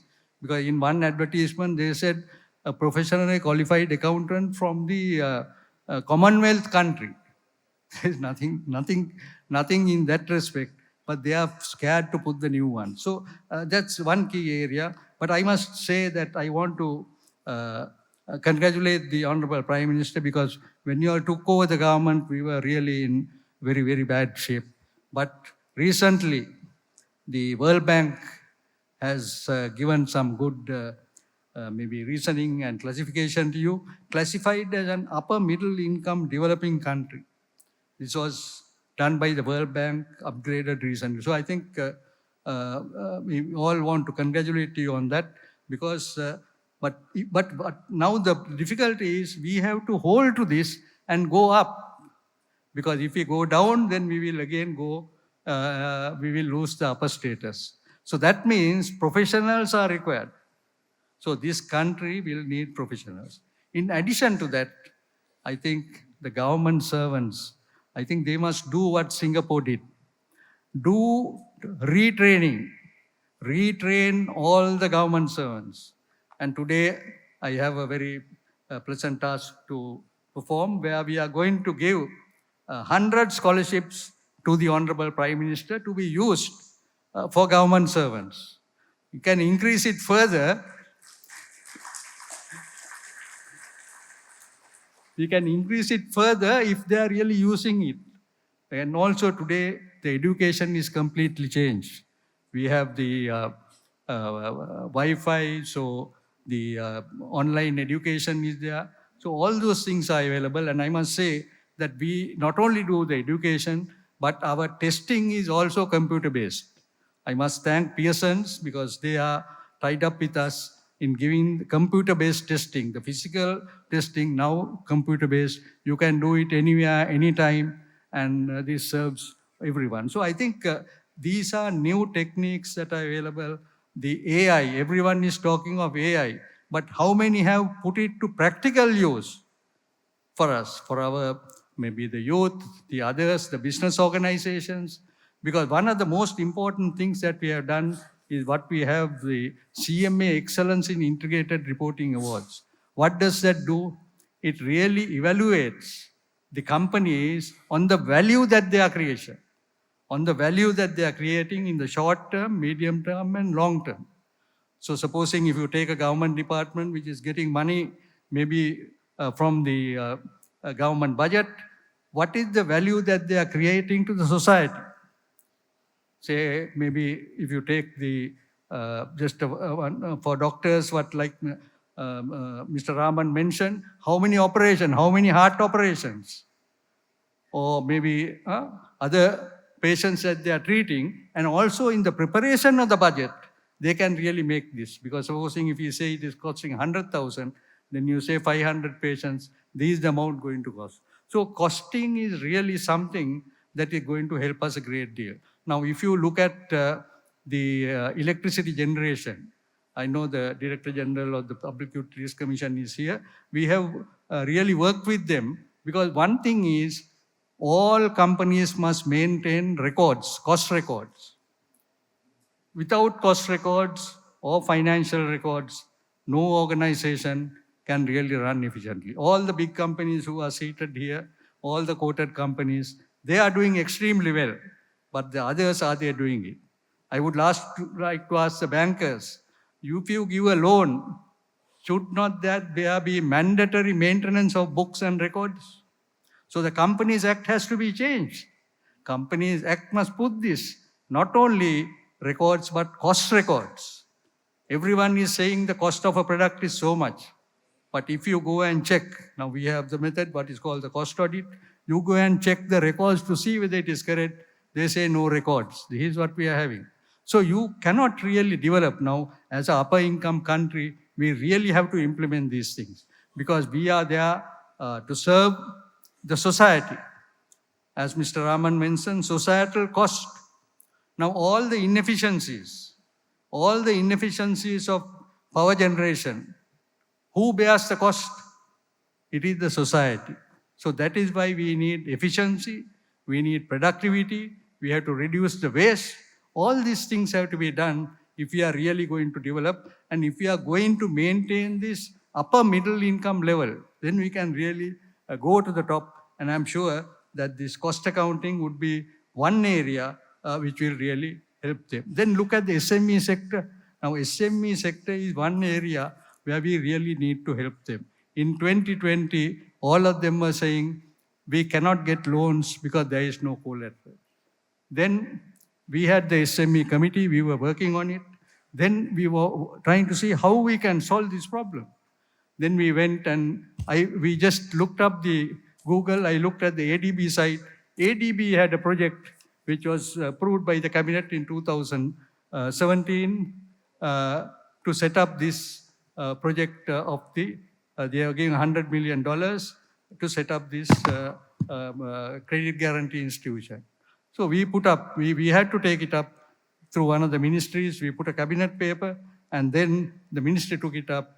The cabinet approved it, and then the finance ministry approved it, and last year it was done. So you can see that there are many things. Everyone says the SME sector is really the backbone of the economy, but when they go to do things, they really don't apply those things. So we as public, as professionals, we have been able to find this, although we may not be able to do things directly. As a result of our maybe bringing this out, we were able to explain to the ministers and bring this to a level where it was approved. So today they can go to a bank, and then they have about 13 banks approved, and if they have a good project, then they can get the loan without collateral. So I'm sure, Madam Prime Minister, you must be happy because it was open last year, 2025. So you all can take it forward and then do it. So these are a few things I thought that I will just tell because I can also see the chairman of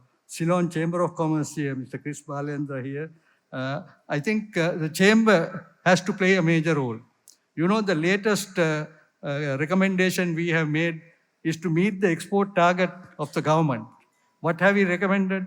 We have recommended to set up export houses to support the SMEs to bring it up to that level. And I think we had a seminar recently. The EDB chairman has said he will set up 500 export houses during this. I'm saying this so that Honorable Prime Minister can ask the question and see that he does it. Because this is the way that things can happen, you know. Export houses and the big companies, help them. Actually, we had the Emeritus Managing Director of DSI, how they are helping the subcontractors and then even helping in the export industry. So there are a lot of things which big companies can do, and I think they need to look at the grassroots level and see how you can combine them and then help. So, Madam Prime Minister, I do hope that you tell them and get them to do it because they are really capable and they are the people who keep proper books of accounts. Because even if a small timer does not keep the accounts, they will be able to take the loan and give it to the small man. So that's the way that things will work. And I'm sure I must thank Mr. Chris Balendra for being here because he's always been supporting us. I must tell you that your company was one of the first companies to recognize the CMA qualification. So I must thank you for that. And of course, I know your father also very well. And at that time, where I was also at the chamber and we started the first chamber conference. Today, I think one of the major events. So I think you all are really there. But I think this action towards combining with the SME sector, poverty alleviation will really do well. So Honorable Prime Minister, let me thank you very much for your presence today because I'm sure you have really given status to the professional sector because I do hope that you will also take the professional sector and I can tell you that out of the A-level students, if the professional sector is given the status and the approval, at least another 30,000 A-level students we can take and you can allow us to do a top-up degree so that they will have a degree and a professional qualification. So thank you very much for your presence. And I'm sure that we are always prepared to help you. We are always prepared to help the country. We are always prepared to help the common man. The CMA is an institute, a local institute to help the common man and the people of this country. Thank you very much.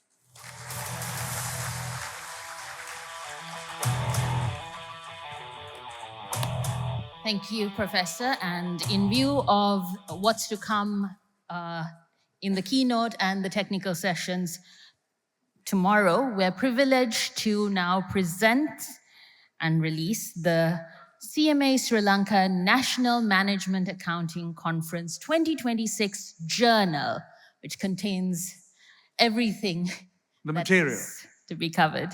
We would like to invite the Prime Minister, please, to take the stage now. And we'll be joined by Mr. Kosala Dissanayaka, Professor Vatavalla, of course, then to Mr. Muhammad Humayun Kabir, Mr. A.N. Raman. We would like to invite Her Excellency, the High Commissioner for Canada, Professor Dale Pinto, our keynote speaker, and Vice President of CMA Sri Lanka, Mr. H.M. Hennayaka Bandara, on either side of the Prime Minister, because there is now going to be an electronic release of that journal, which is going to be facilitated, right, it's already happened.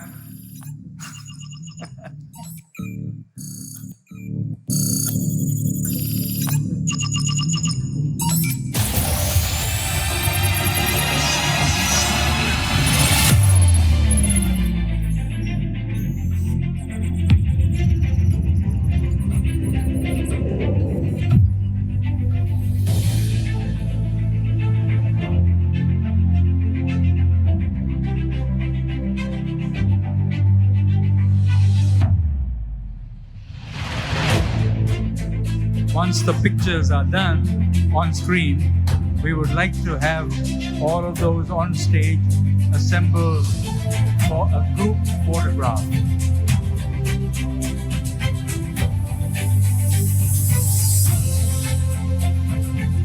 And some copies of the printed version will also be made available, but we would like to have all on stage and on either side of the Prime Minister.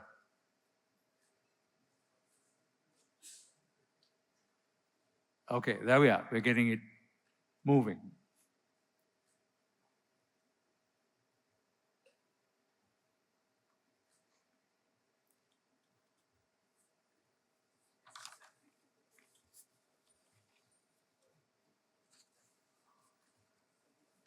So our professional photographers are now poised and ready for capturing the moment.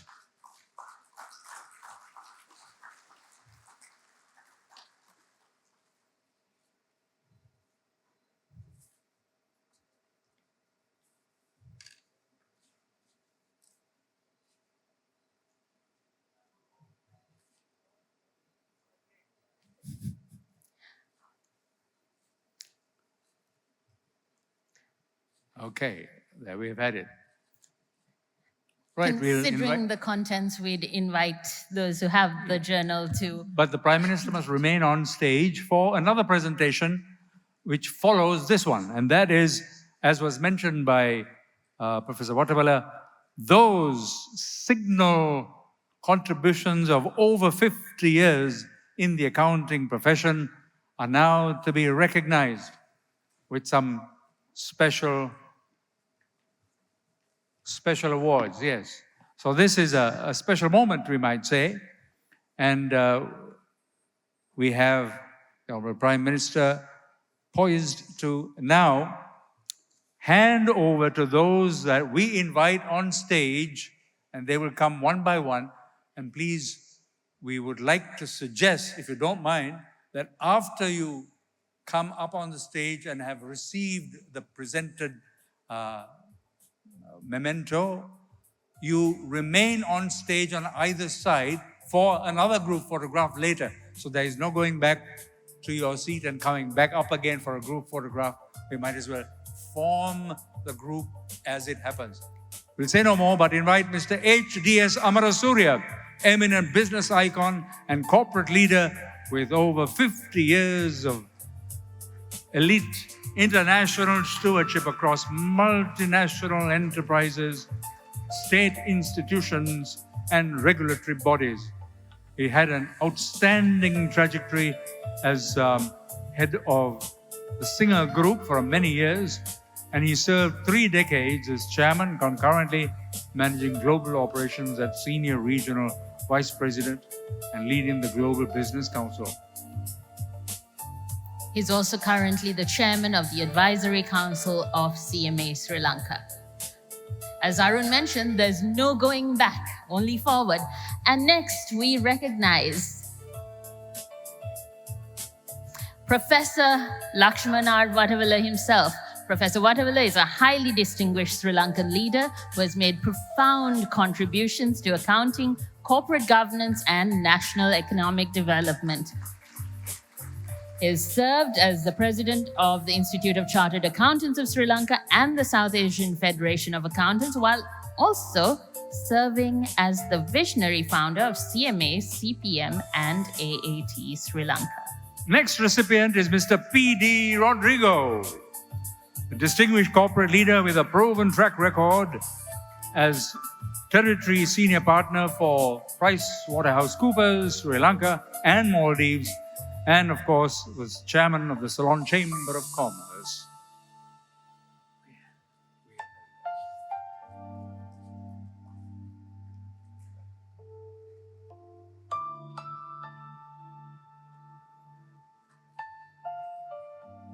So it's not just the one photograph, but several as we build up. Okay.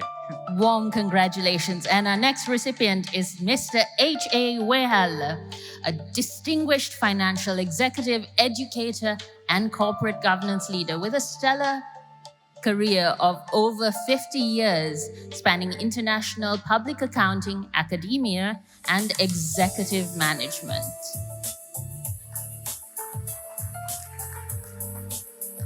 He's a foundational pillar of the business community and recognized for an unprecedented 20-year tenure as the honorary treasurer of the National Chamber of Commerce. We follow with Mr. M.R., or rather Mrs. M.R.N. Kasichetti, that is Nilima, is a fellow of the Institute of Certified Management Accountants of Sri Lanka, a fellow of the Chartered Accountants of Sri Lanka, and an associate member of the Institute of Chartered Management Accountants of the UK. She served as a council member of the Institute of Certified Management Accountants Sri Lanka as well. That's Nilima.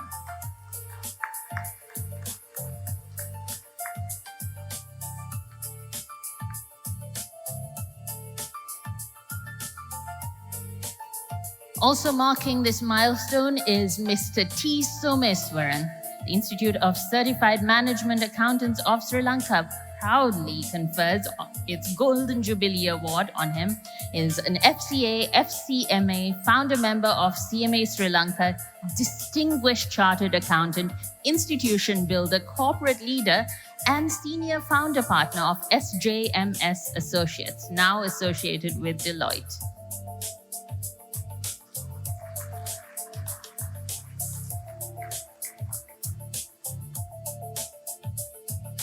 And we continue with another distinguished leader in finance, Mr. P.E.A. Jayavikrama, with a stellar 50-year career spanning global and local markets. As co-founder and former senior partner of SJMS Associates, or Deloitte now, he delivers 44 years of elite expertise in audit, assurance, and high court liquidations as well.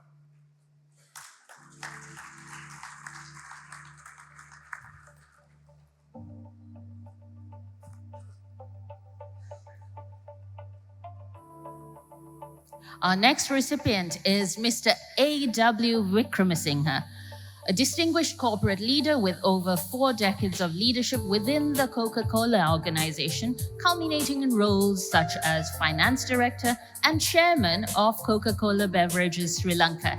He possesses a wealth of governance experience across public and private listed boards.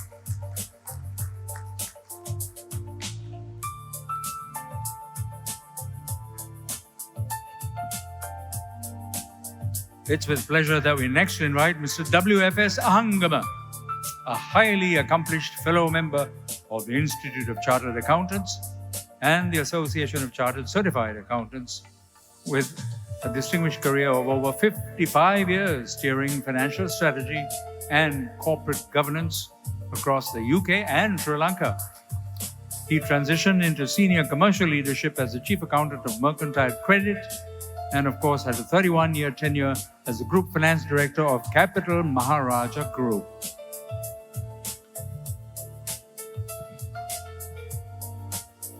Congratulations also to Mr. E.V.R. Kasichetti. He was the company secretary of Aiken Spence PLC and a director of Aiken Spence Group Limited, Aiken Spence Hotel Holdings PLC, and various other companies in the Aiken Spence Group. He's a fellow of the Institute of Chartered Accountants of Sri Lanka, a fellow of the Chartered Institute of Management Accountants of UK, and of the Certified Management Accountants of Sri Lanka. He was also a former chairman of the Sri Lanka Apparel Exporters Association.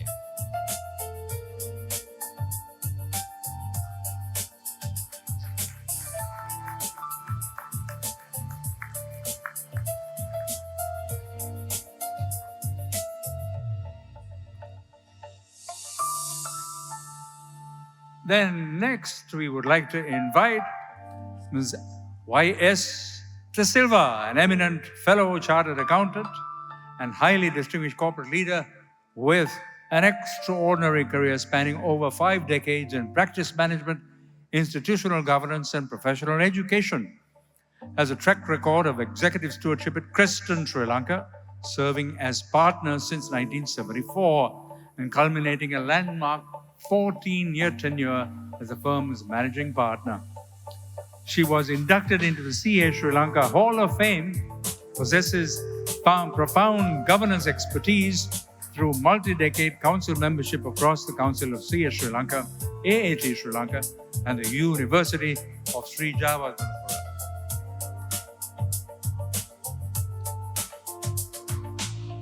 Being recognized tonight is Mr. D.S. Aberatna, a highly accomplished senior executive and chartered accountant with a distinguished career driving financial governance, practice management, and corporate strategy across diverse sectors. He's demonstrated extensive leadership experience, having served as managing director and CEO of Lanka Plantations, where he oversaw Agrapatana Plantations Limited and Kotagala Plantations PLC, alongside holding a non-executive board seat as a director of Navaloka Hospitals PLC. Next, we will love to have on stage Mr. NHDG Vimala Surya, a highly accomplished senior financial and operational leader with a distinguished multi-decade career steering financial governance and commercial growth across local and international markets, served as accountant of Mahavali Development Board, accountant of Mayura Garments Salon, and then advanced into senior leadership as general manager of H. Don Carolis & Sons Limited, and completed more than 35 years at Akbar Brothers, as CFO as well as COO. Next, we invite on stage Mr. L.J.N. Gunaratna, a highly accomplished senior financial leader and corporate governance specialist with a distinguished international career spanning North America, the Middle East, and South Asia. He demonstrated a proven track record of establishing robust financial frameworks and operational controls across elite organizations.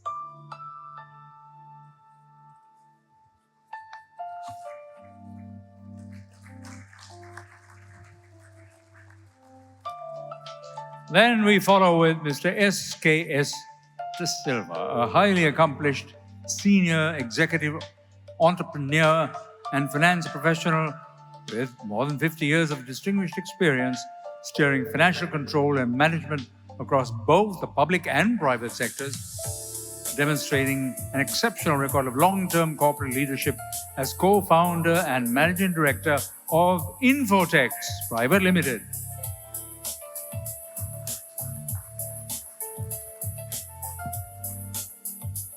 The next recipient, Mr. L.J.M. De Silva. The Institute of Certified Management Accountants of Sri Lanka proudly confers this award on him, a fellow of the Institute of Certified Management Accountants of Sri Lanka, as well as the Institute of Chartered Accountants of Sri Lanka. He served as Managing Director of Delmage Forsyth and Company, Group Commercial Controller of Alpha Time Trading, Finance Manager of Reckitt & Coleman, Finance Manager of Richard Pieris & Co. Limited, and Group Accountant of the Rollins Group of Companies.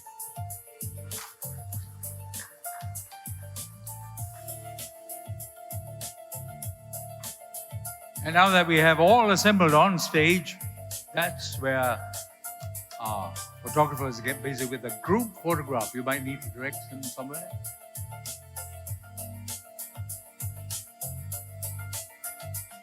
Gathered together is the idea.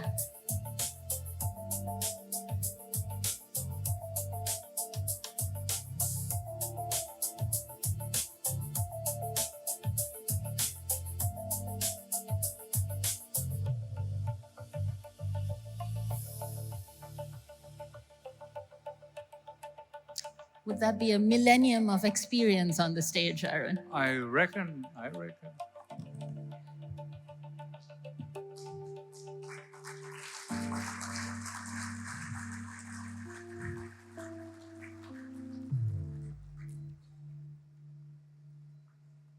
Okay, so that's our group photograph taken, but that's not the end of what we need to do. We have the scholarships that was alluded to earlier, scholarships.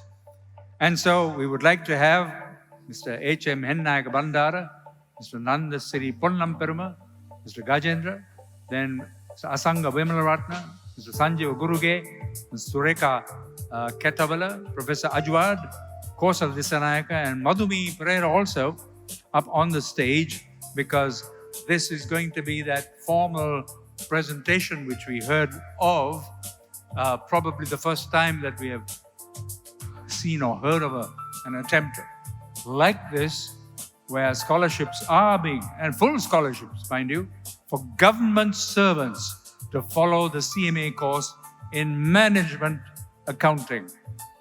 So this is a first, we reckon, yeah. And the idea is that they don't only receive the scholarship, but make the fullest use thereof.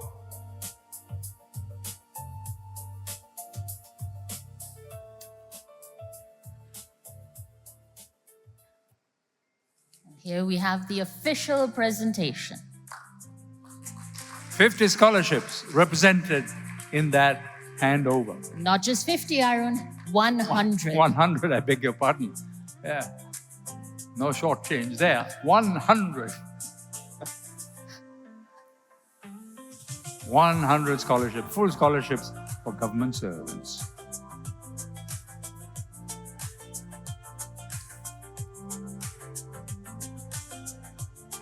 So that takes care of that. The group photograph, I believe, is done. And what remains for us now is to hear the Prime Minister. And she's going to address us from the lectern on the opposite side. And do pay her heed as the Prime Minister speaks. Thank you very much.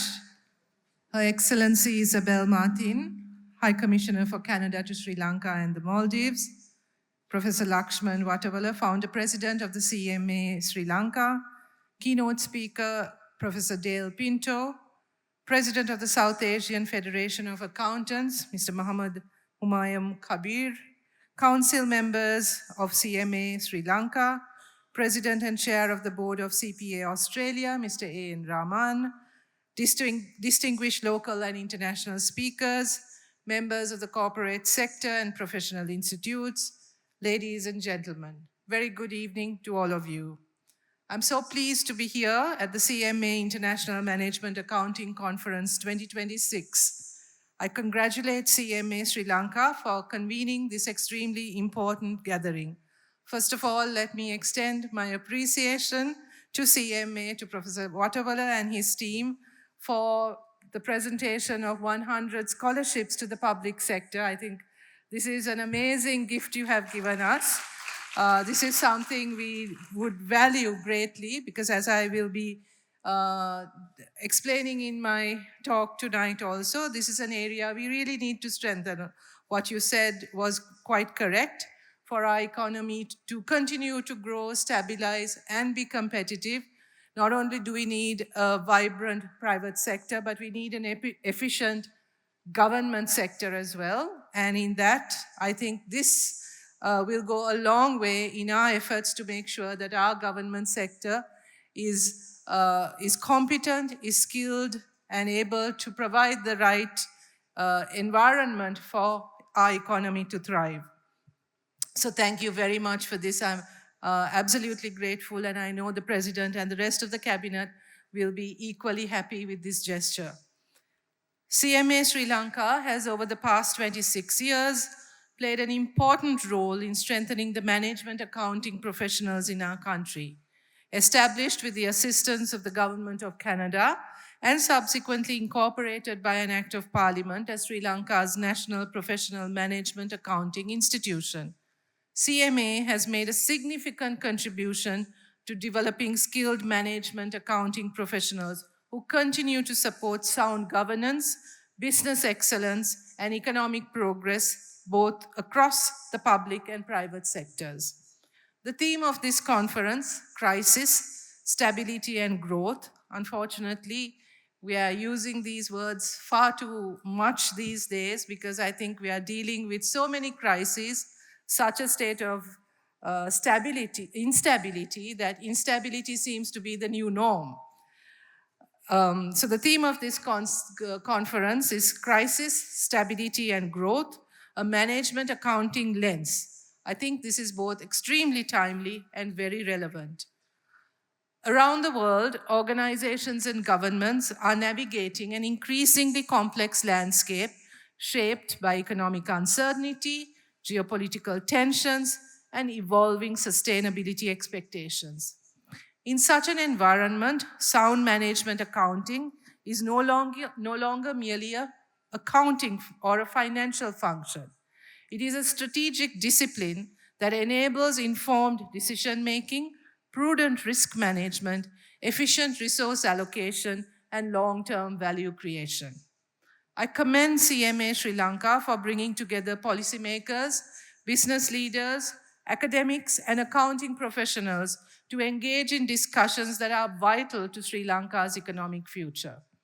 These conversations come at a significant moment in our national journey.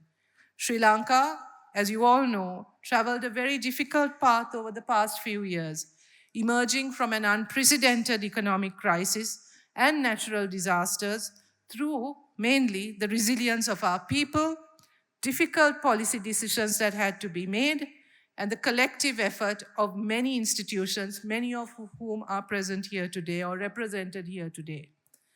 The World Bank's reclassification of Sri Lanka as an upper middle income economy recognizes the progress made in economic stabilization and recovery following the 2022 financial crisis. Supported by 5% real GDP growth in 2025, driven by key sectors such as manufacturing, tourism, and financial services, the country now has an opportunity to move beyond stabilization and focus on a more resilient, inclusive, and competitive economy. Our responsibility now is to ensure that this progress translates into lasting value for society. That requires institutions that inspire confidence, policies that are informed by evidence, and professionals who understand that economic growth must create long-term value for society. This is where management accountants, such as you, have an increasingly important role to play. Management accounting is no longer confined to financial reporting or internal controls. Today's management accountants help organizations make strategic decisions, manage risk, allocate resources efficiently, and plan for long-term sustainability. Their work influences investment decisions, public policy, business competitiveness, and ultimately the quality of governance itself. As a government, we recognize that transparency, accountability, and sound financial management are fundamental to rebuilding public trust and strengthening our economy. Good governance depends on reliable information, and reliable information depends on integrity, competence, and high audit standards.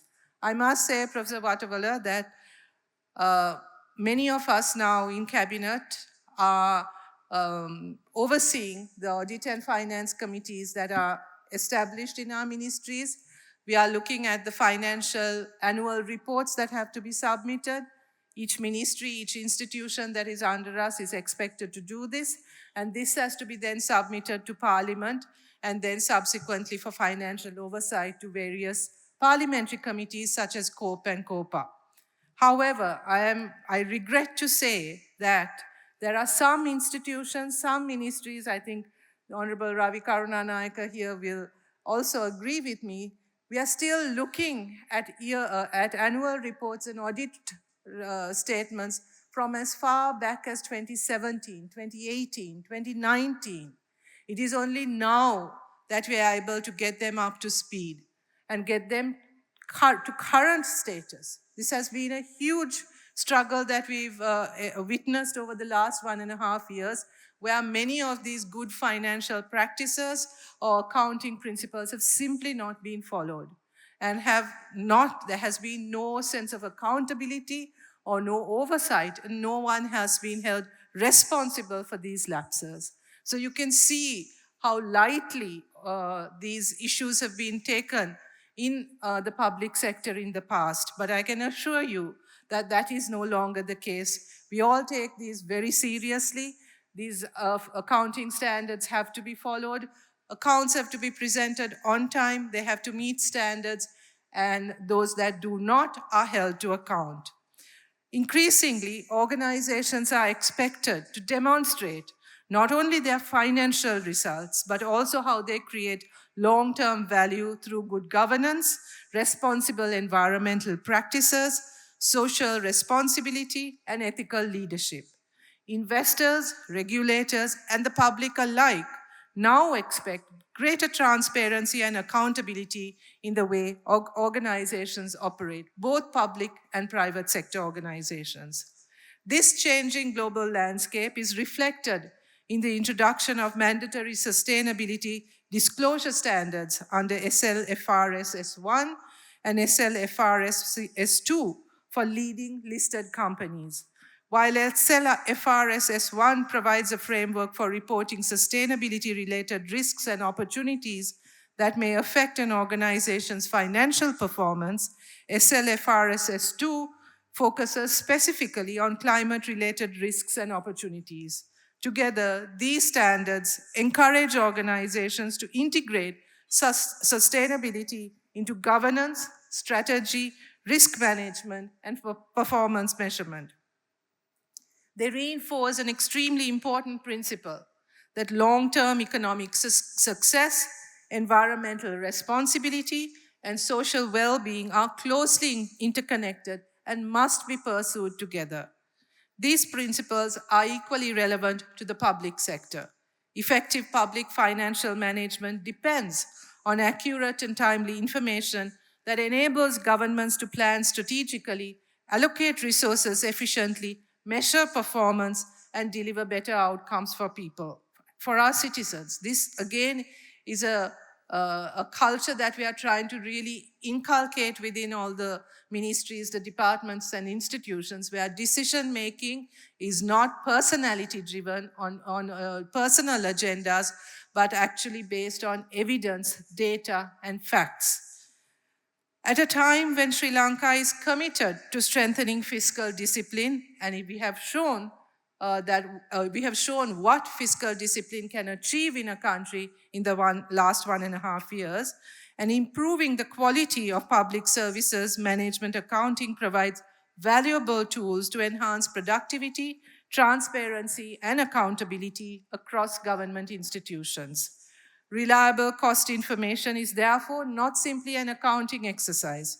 It is fundamental to evidence-based policymaking, efficient public financial management, industrial competitiveness, and the responsible use of public resources. When governments or businesses do not understand the true cost of delivering services or producing goods, inefficiencies remain hidden, resources are misallocated, and difficult policy decisions become even more challenging.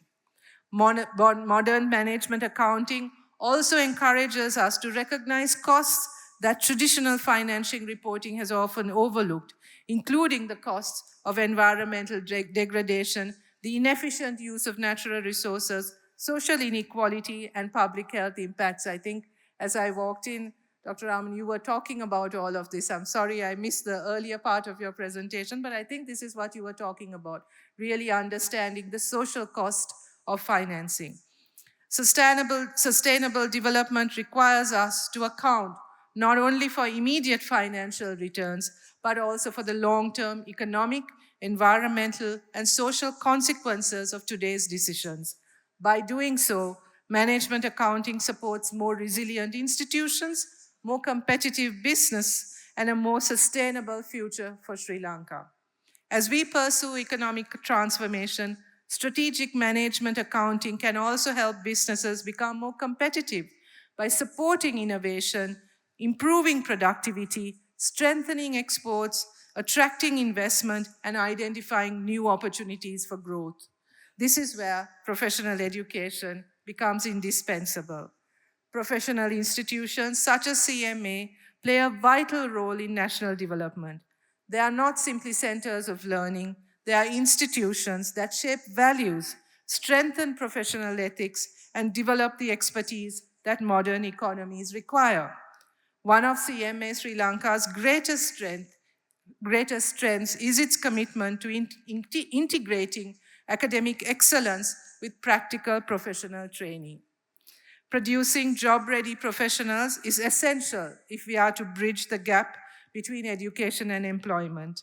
I also encourage CMA to continue expanding while creating greater opportunities for young people to access professional education.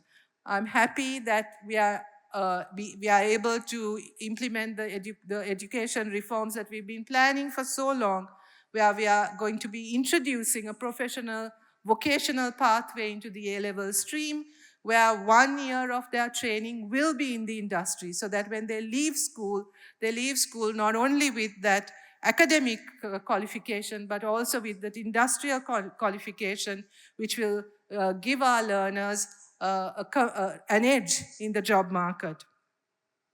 And I really invite all of you to support us in this endeavor by providing spaces for industry-based training, for on-the-job training, for internships. We will be calling upon you very soon to be part of this education reform initiative that we are planning and that we are implementing.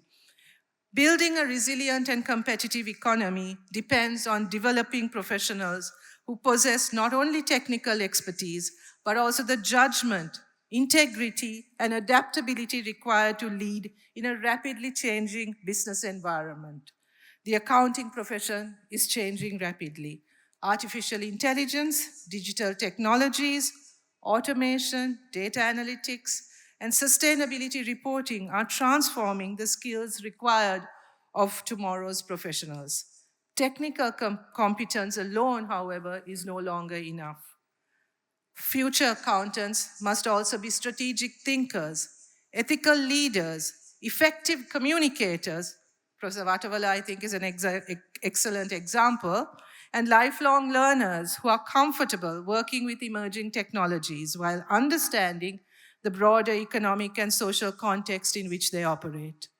I commend CMA Sri Lanka for continuously modernizing its professional curriculum, embracing digital learning platforms, and programs that prepare students for these evolving demands. As a government, we remain committed to investing in human capital because we recognize that our greatest national resource is not found beneath the ground, but within our people. Professional institutions, universities, industry, and government must continue working together to equip young Sri Lankans with knowledge, skills, and the confidence they need to compete globally while contributing meaningfully to our country's development. I would also like to acknowledge CMA Sri Lanka's growing international standing. I also take the opportunity to congratulate CMA Sri Lanka on hosting the 93rd board meeting of the South Asian Federation of Accountants here in Colombo. Bringing together professional accounting bodies from across our region reinforces Sri Lanka's position as an active contributor to regional professional collaboration and knowledge exchange. Ladies and gentlemen, economic transformation is not achieved through government policy alone.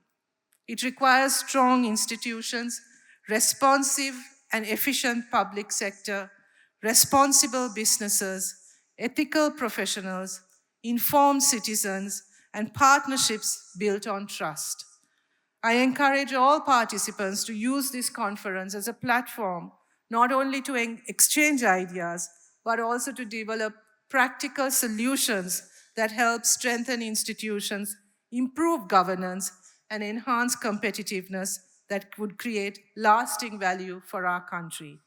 I congratulate CMA Sri Lanka on organizing this important conference and wish you every success in your deliberations over the coming days. And I wish all of you a very pleasant evening. Thank you very much.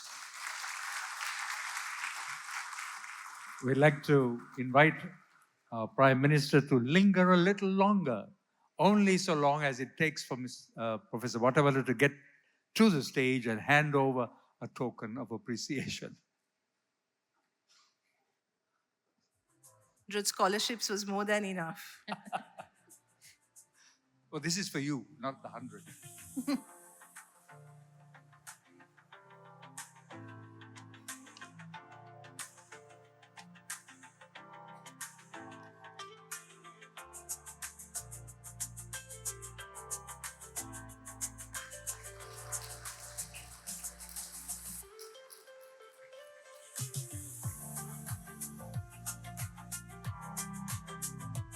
Again, thank you very much. Deeply appreciated the emphases that were brought to bear. And as Dinesh was saying, what was said previously has been communicated. As we were just able to appreciate the macro impacts, I believe, it's time to refocus on the management accounting lens. So our chief guest will be taking leave of us now. She won't be staying much further, but we have our next item, which is very important, and that's sounding the keynote. So after the Prime Minister takes leave of us, we will be happy to proceed with that.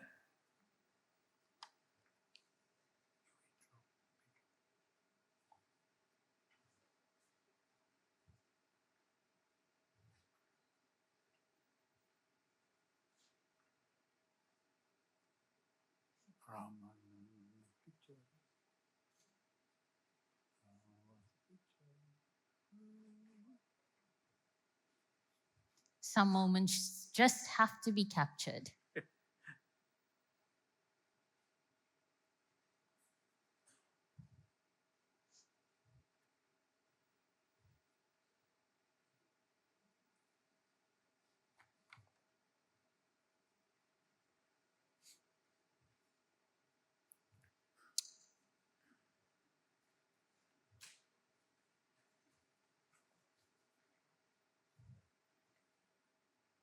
With much appreciation once again to our Honorable Prime Minister for underscoring the commitment to transparency, accountability, and trust, we move now into the keynote of this conference.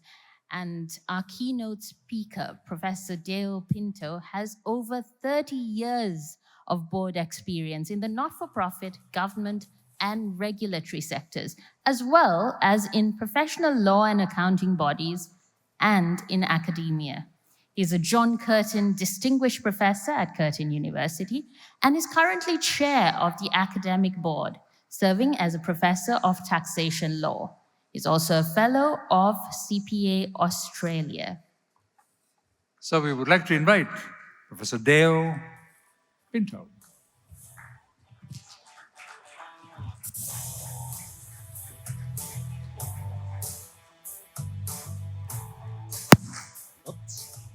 Bit of static shock there. Following the Prime Minister's a hard act to follow, and I know I'm standing between you and dinner and networking, so I will move at pace through this. Good evening, and thank you for that very warm welcome. I'm truly delighted to be here with you in Colombo for the CMA National Management Accounting Conference 2026. It is a great privilege and honour to be invited to speak on the conference theme, which we've heard repeated already numerous times: crisis, stability, and growth, a topic that could not be more timely. I'd like to begin by acknowledging the Honourable Dr. Harini Amarayasuya, the Prime Minister of the Democratic Socialist Republic of Sri Lanka. Professor Watawala, thank you for the invite and for hosting such a wonderful event.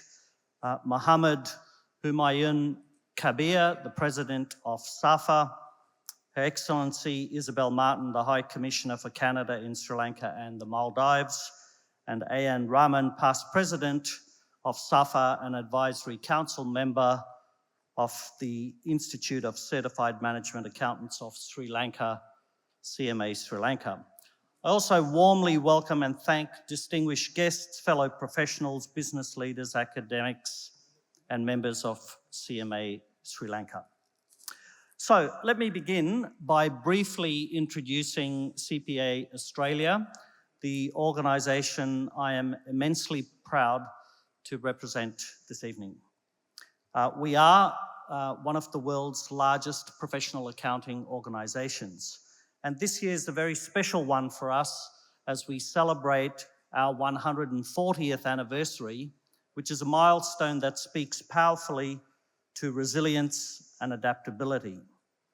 And our vision is to lead the future of the global accounting profession and to develop business professionals, not just with today's capabilities, but with tomorrow's skills. So, as we honour our past, we also look forward with real optimism to the trends that are shaping our future. Today, we have more than 176,000 members who work in over 100 countries around the world.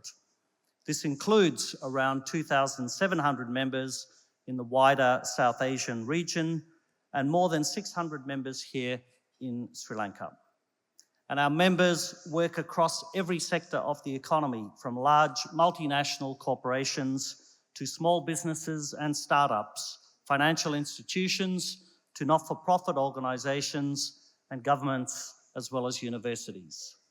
They are making important contributions to business leadership, finance, government, and economic development.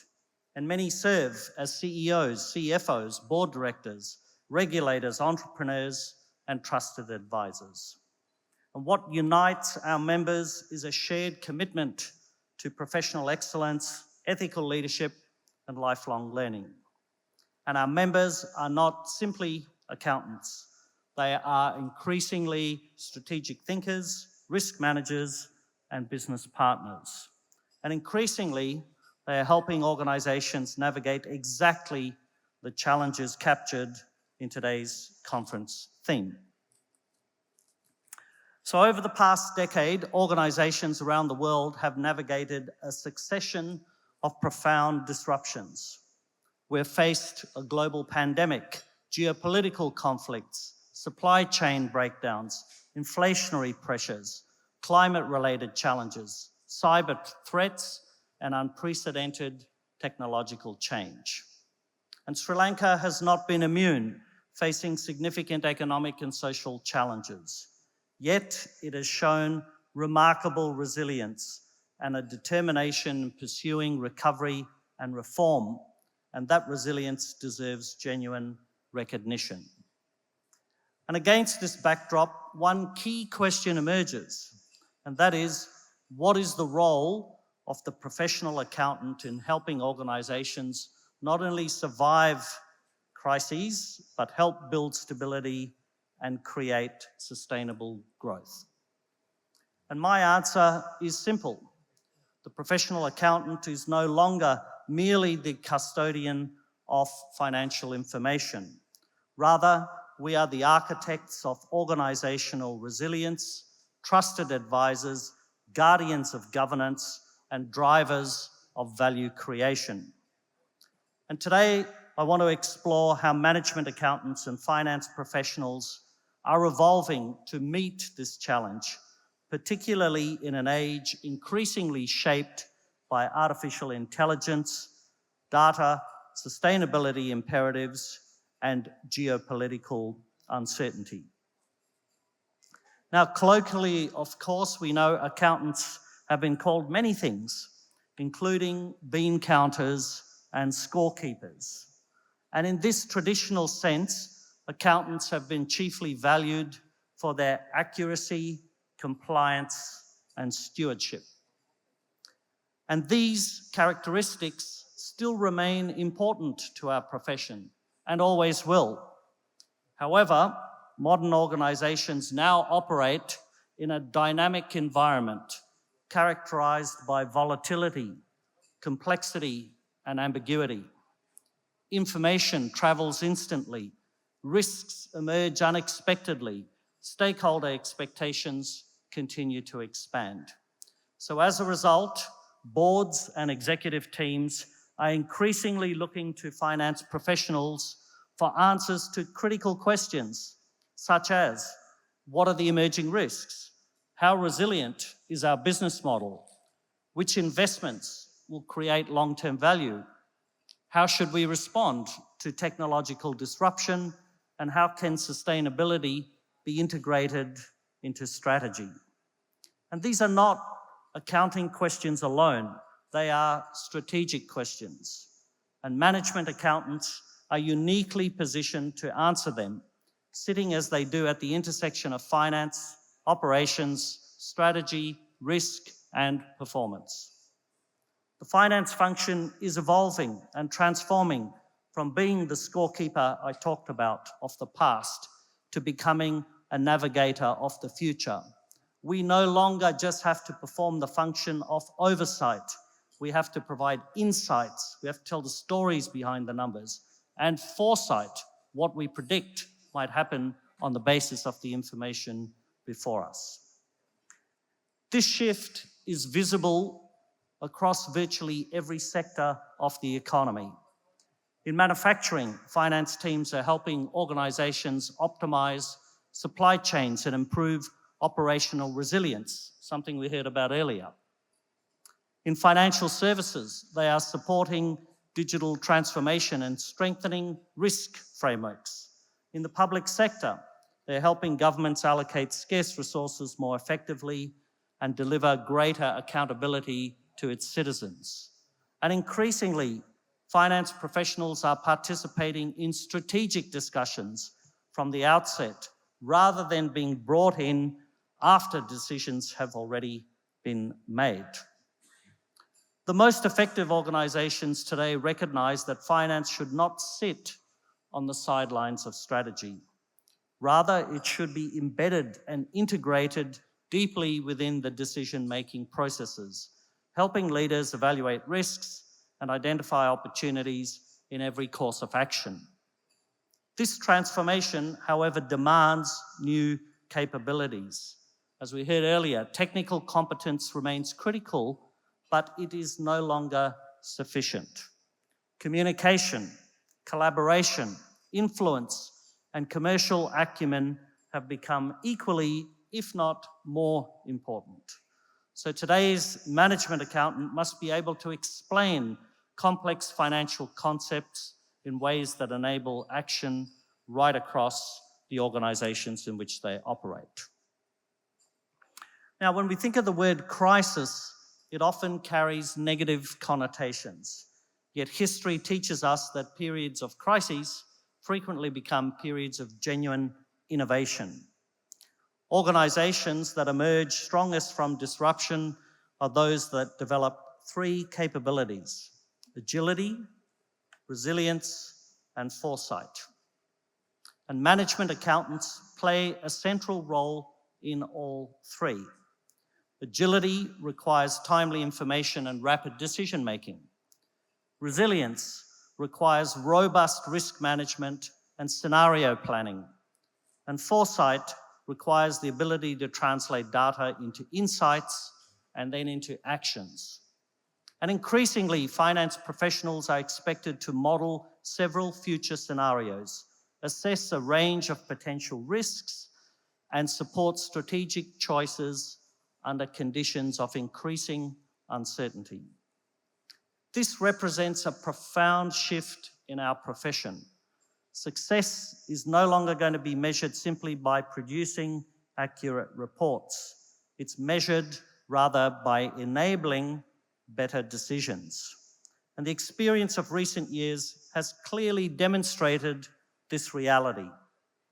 During the pandemic, organizations were required to make significant decisions at unprecedented speed. Leaders needed to understand cash flow implications, assess liquidity risks, model different recovery scenarios, and identify cost management strategies almost in real time. Organizations with strong finance capabilities often responded more effectively because they had access to reliable information, robust forecasting models, and disciplined decision-making frameworks. Similar lessons have emerged from supply chain disruptions, inflationary pressures, and geopolitical uncertainties.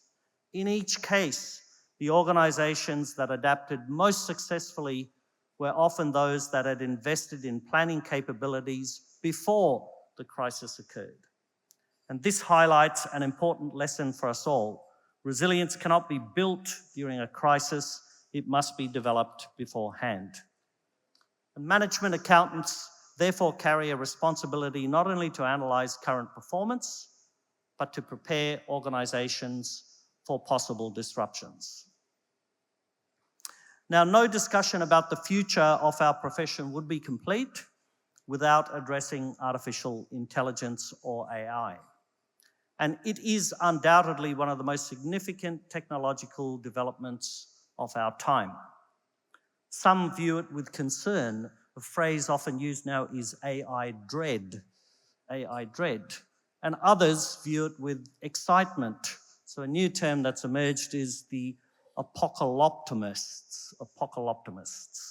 And I believe the right perspective is one of responsible optimism. AI will not replace professional accountants. However, accountants who effectively harness AI may well replace those who don't. AI is transforming every aspect of our finance function.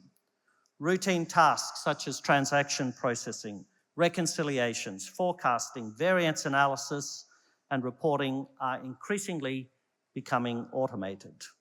But that's not a threat, that's an opportunity. Why?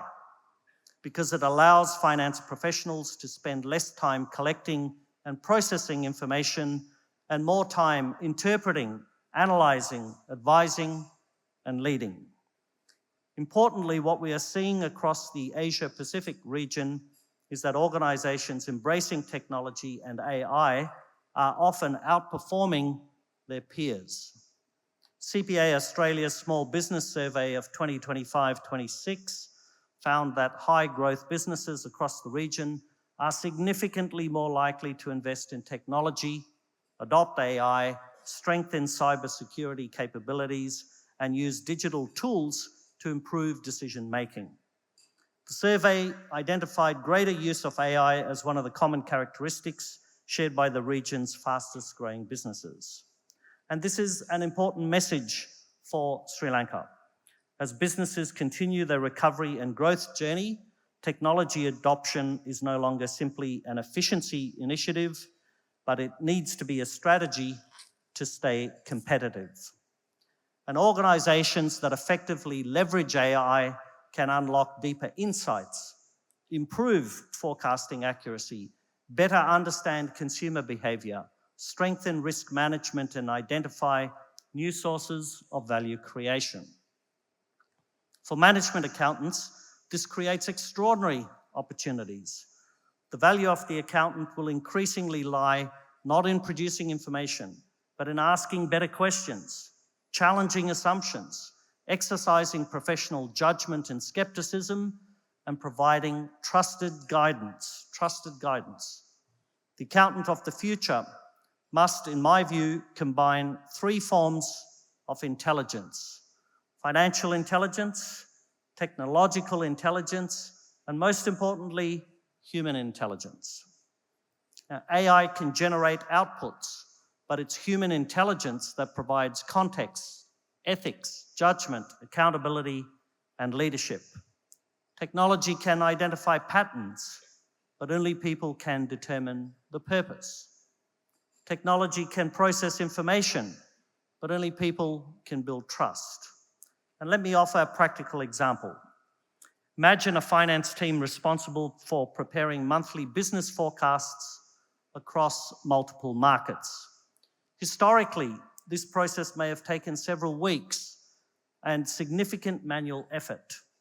And today, AI-enabled systems can analyse vast volumes of information, identify trends, generate predictive models, and highlight anomalies within minutes. However, while technology can produce those forecasts, it cannot fully understand the broader business context. It cannot assess changing consumer sentiment, interpret competitive dynamics, or evaluate the strategic intent behind management decisions. This is where human expertise remains essential. So the future workplace will therefore not be defined by competition between humans and machines. Instead, it will be defined by collaboration between humans and technology. And those who embrace this collaboration will achieve higher levels of productivity, insights, and innovation. And this also self-evidently places a greater emphasis on continuous learning. Technological change is accelerating. Skills that were highly valuable 5 years ago may not be sufficient 5 years from now. Professionals like you must therefore embrace a mindset of lifelong learning and adaptability, reskilling and upskilling. And at CPA Australia, we see this trend clearly through rising demand for learning in areas such as data analytics, AI, cybersecurity, and digital transformation. And the finance leaders of tomorrow will be those who combine technical expertise with a genuine willingness to keep evolving. With technological advancement also comes responsibility. And as AI becomes more deeply integrated into organizational decision-making, governance becomes critically important. Professional accountants have a unique opportunity and responsibility to ensure that technology is implemented in a responsible way. Our professional skepticism that we're all trained in should get us to ask the following questions, which are becoming increasingly important. Is the data reliable? Are algorithms producing bias?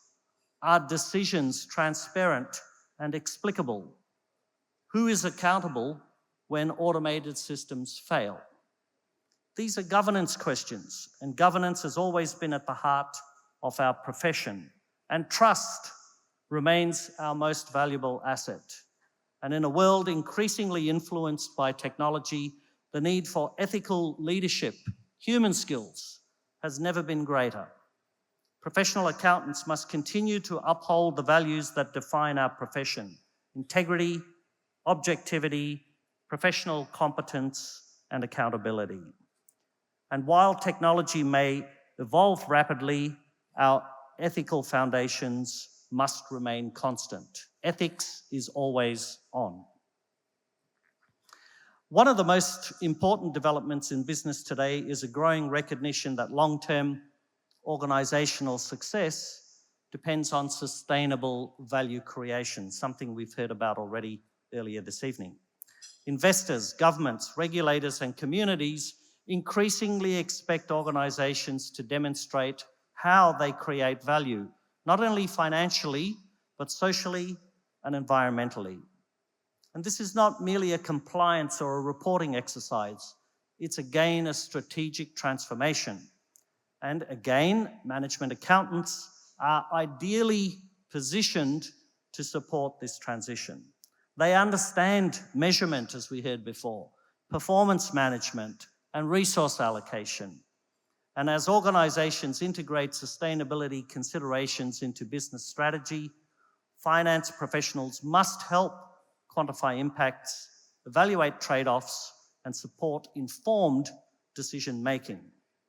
And the future will belong to organizations that can successfully align profitability with sustainability.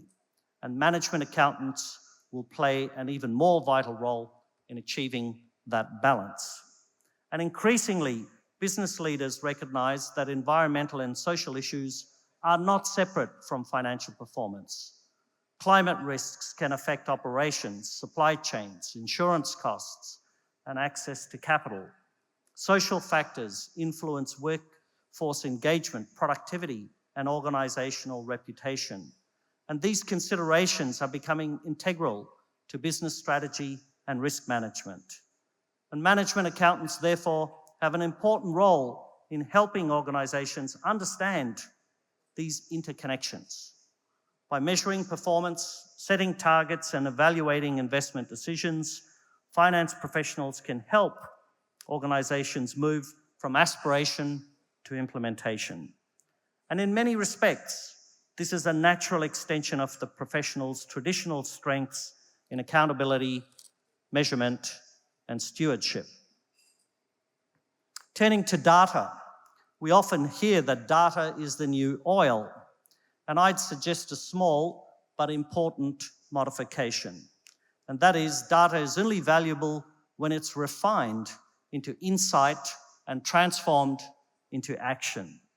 And organizations today have access to extraordinary amounts of information. The challenge is not the availability of data. The challenge is extracting meaning from that data. This again creates a tremendous opportunity for management accountants.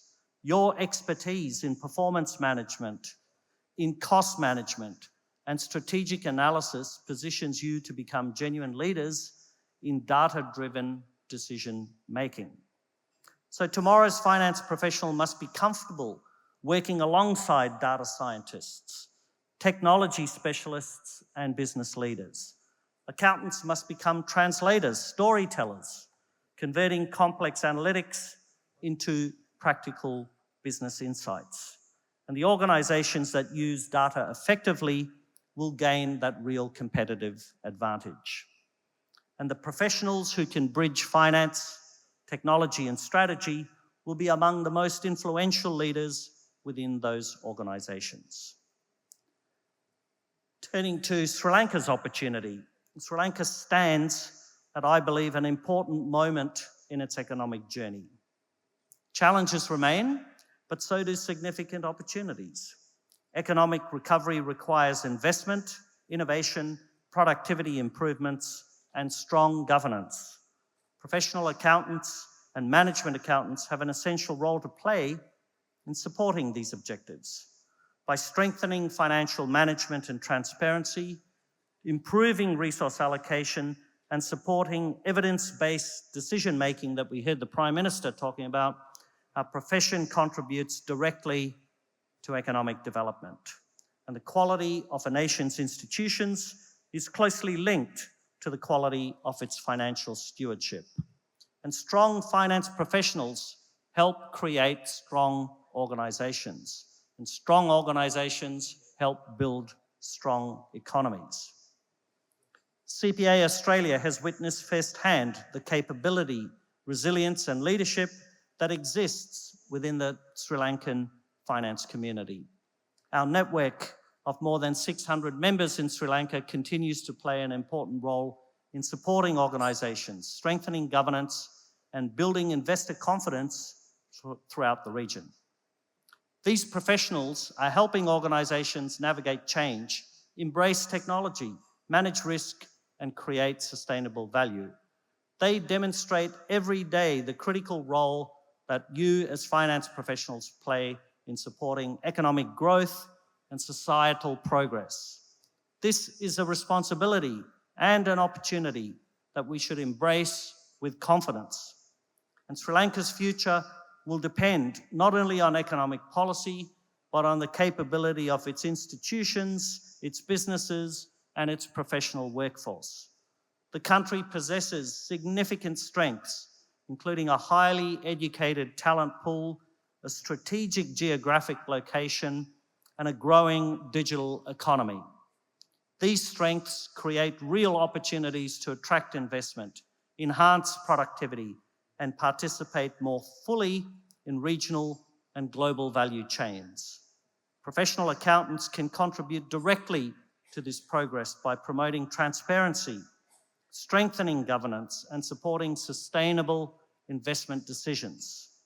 The choices organizations make today will shape the economic opportunities available to future generations. And this is why the role of the finance profession extends beyond organizational performance, and it contributes to national progress and long-term prosperity.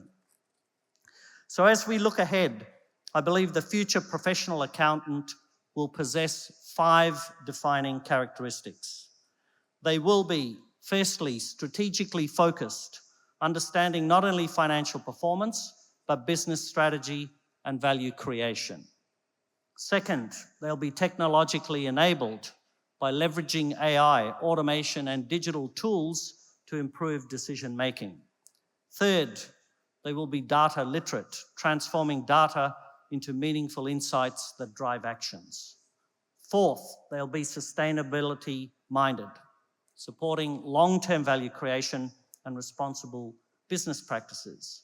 And fifth, and most importantly, they will be trusted and ethical advisors and will continue to provide independent judgment integrity, and accountability in a rapidly changing world. These capabilities, I believe, will distinguish the next generation of finance leaders, and none of them exist in isolation. The most successful finance leaders will be those who can bring them together. They will combine analytical rigor with strategic thinking, technological fluency with ethical judgment, and innovation with accountability. They will not simply respond to change, they will help lead change. And in many ways, the future professional accountant will become one of the most influential voices within organizations, because they will be the ones that bring together the financial insights, the business understanding, and the stakeholder trust. So in closing, the theme of this conference captures a powerful journey from crisis to stability to growth. And management accountants, as I hope I've demonstrated, will play a vital role at every stage of this journey. During crisis, they provide clarity. During stabilization, they build confidence. And during growth, they create value. The future of our profession has never been more exciting. AI, advanced analytics, and technological innovations are reshaping how we work, but they are not diminishing the importance of professional accountants. Rather, they are elevating it. And our role is evolving from reporting history to shaping the future, from measuring performance to creating value, and from managing numbers to leading transformation. And as I look around the room today, I see the future of our profession. I see finance leaders, business leaders, innovators, and decision makers. I see representatives of a profession that has always adapted to change and always emerged stronger for it. So as we gather over the next 2 days to discuss geopolitical change, sustainability, AI, and data-driven strategies, let us also reflect on the tremendous opportunity that lies before us. An opportunity to lead, an opportunity to innovate, an opportunity to strengthen organizations, economies, and ultimately the society in which we all live. And an opportunity to ensure that professional accountants remain at the forefront of building resilient, sustainable, and prosperous futures for all of us. Thank you for your attention. I wish you a highly successful conference.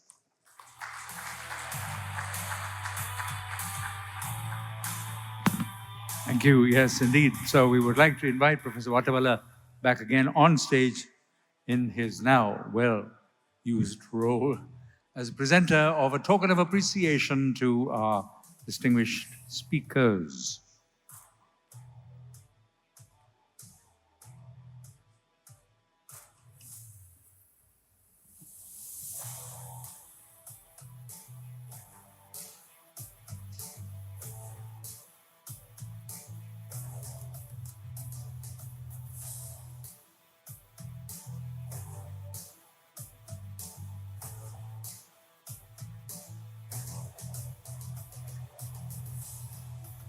There we are, a token of appreciation.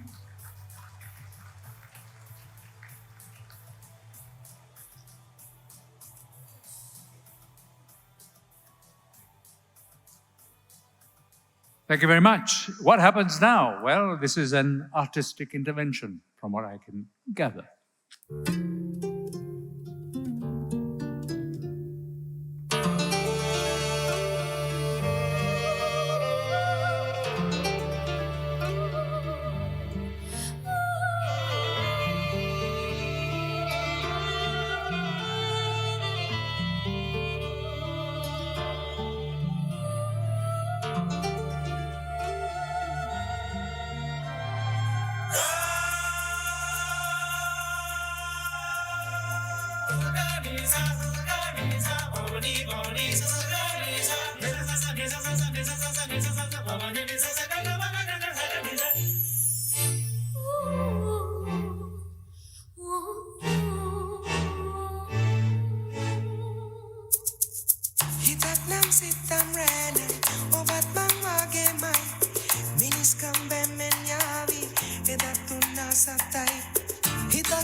nam sitam renai, obat pang magemay, minis kamben menyami, edatun nasatay.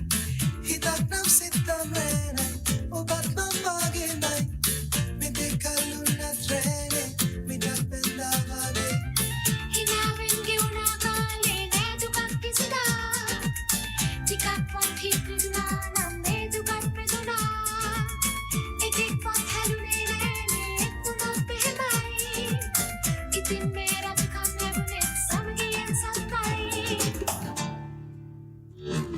Jive, open my opanne, obai chala banne, hetafi naginne, rane, ekawin maadi, ekawan lo baby, dinadan na loge.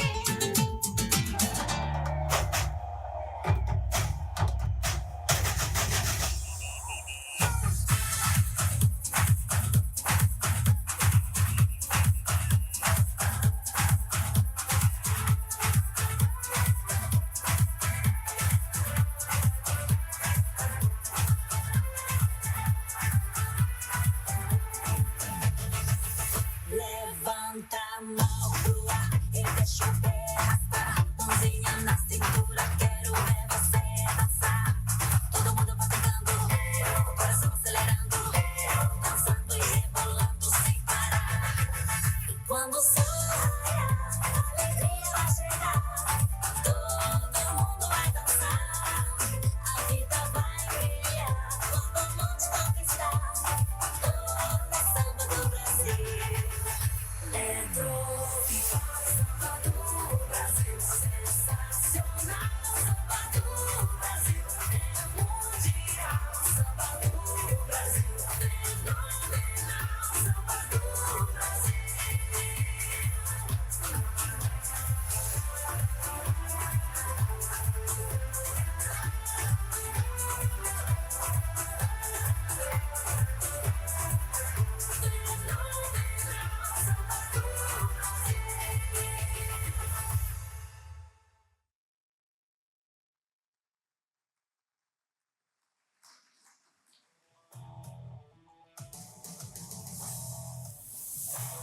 It is time now for the Business Excellence Awards 2026.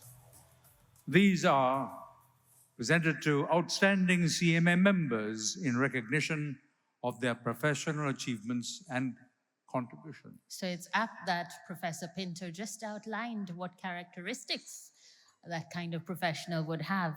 We'd like to invite on stage once again Professor Lakshmanar Vatawala and Professor Dale Pinto in the company of Mr. Muhammad Humayun Kabir, please.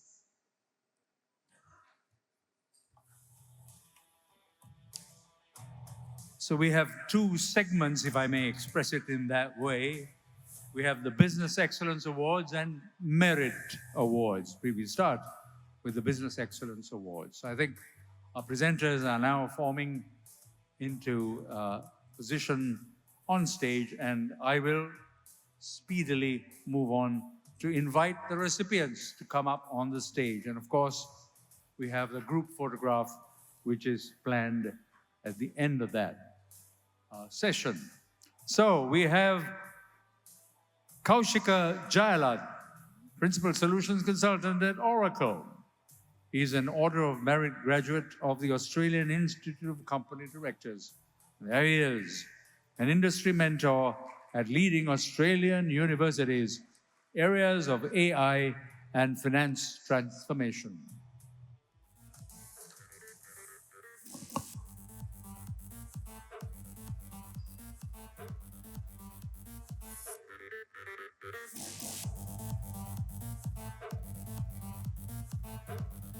Our next recipient, Dr. Chamara Bandara, is a chartered accountant, entrepreneur, and corporate leader with over 20 years of experience in business advisory, governance, and strategic leadership.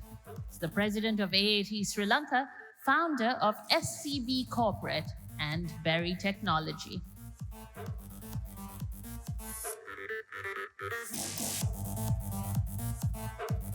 We follow with Suren Rajakaryar, Managing Partner of KPMG Sri Lanka and Maldives, and a member of the KPMG CASA Regional Board, has contributed significantly to Sri Lanka's accounting and auditing professions, and he chairs the Statutory Auditing Standards Committee.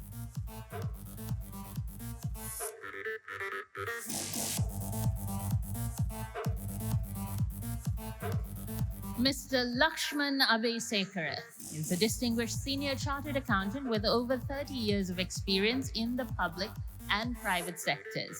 He currently serves as chairman of the National Enterprise Development Authority and actively promotes SME development and entrepreneurship.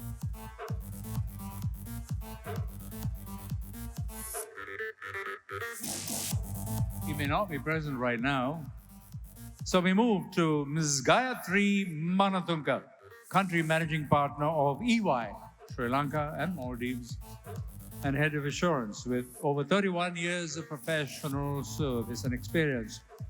A fellow member of the Institute of Chartered Accountants of Sri Lanka, also a key technical resource in financial reporting, auditing, and corporate governance.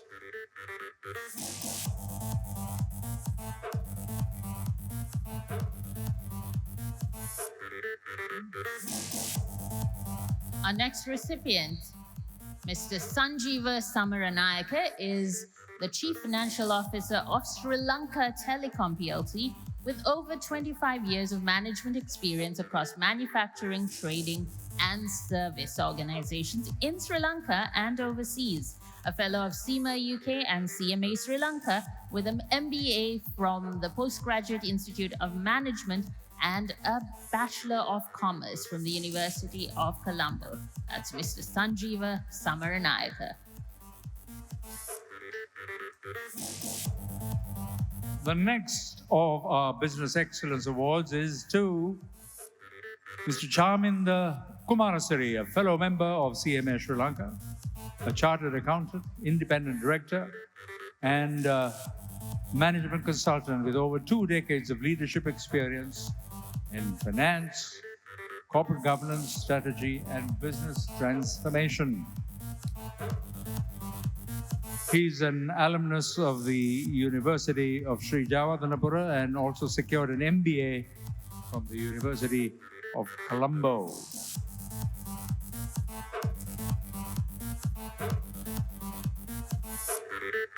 Our next recipient is Mr. Rodney Balasingham. He's been a partner of Preston M&S & Co. since 2004 and serves as the head of tax and business process solutions. He's a fellow member of CA Sri Lanka, an associate member of CMA Sri Lanka, and has over 3 decades of professional experience in auditing, taxation, accounting, business process outsourcing, and financial reporting. He's built a distinguished career in the profession. Then next is Joseph Felix Fernandopoulos, a fellow member of both the Institute of Chartered Accountants of Sri Lanka and CMA. He's an FCMA. He currently serves as the Managing Director of Mahavalley Coconut Plantations PLC, a non-independent, non-executive director of Richard Pearce and Company PLC, and an independent, non-executive director of the National Credit Guarantee Institute Limited, as well as serving on national advisory committees related to the plantation and export sectors. Congratulations also to Mr. Rajiv Aloysius, the Joint Managing Director of the Autodrome PLC, where he heads the Finance, Information Technology, and Web Development divisions. He also serves as the Managing Director of Tourama Private Limited, a subsidiary of the Autodrome PLC. He is an alumnus of the Postgraduate Institute of Management and has built a distinguished career in finance, business leadership, and corporate governance. Then we have Mr. or rather, not Mr. Ms. Diana Karunasekara, with 36 years of experience in finance and management, accounting, budgeting, and strategic planning. Ms. Hemamala Karunasekara is the Chief Financial Officer of Kalani Cables PLC and the ACL Group of companies. Fellow member of the Chartered Institute of Management Accountants and also fellow of the Management Accountants UK, and has an MBA from the University of Colombo.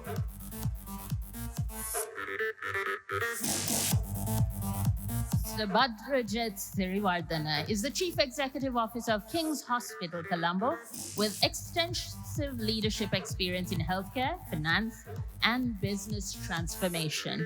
A fellow chartered accountant and an MBA holder, he's driven significant revenue growth, pioneered Sri Lanka's first live donor liver transplant program, and strengthened hospital branding, as well as earning recognition for excellence in healthcare management and corporate leadership.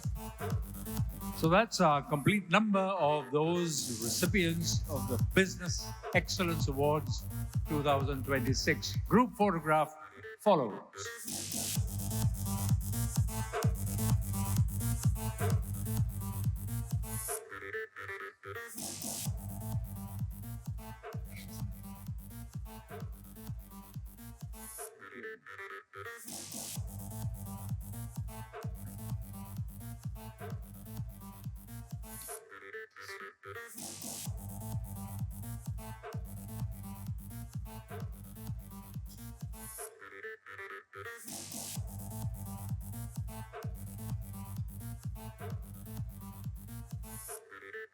So we move now, after the group photograph has been completed, we say thanks to our presenters as well, and the merit awards will follow. This is to qualified members in recognition of CMA Sri Lanka qualified members having contributed with professional excellence and recognition in their profession. So to hand over these awards, we would like, again, of course, to invite Professor Lakshman R. Watawala and the Vice President, Tenai Banda.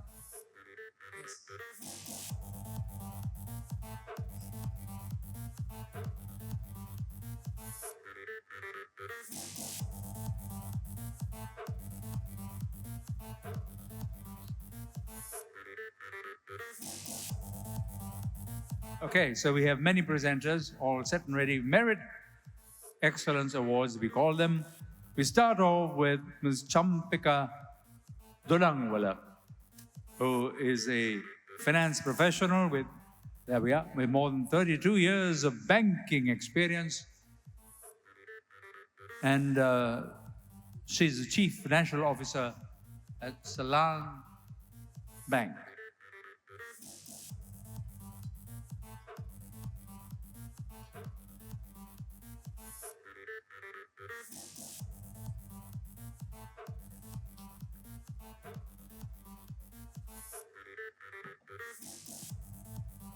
It appears she is unavailable this evening, but we appreciate her nonetheless and invite on stage Nagalingam Suryakumar, a distinguished public sector accounting professional and the first public sector accountant to be admitted and designated as a fellow member of the Institute of Certified Management Accountants of Sri Lanka.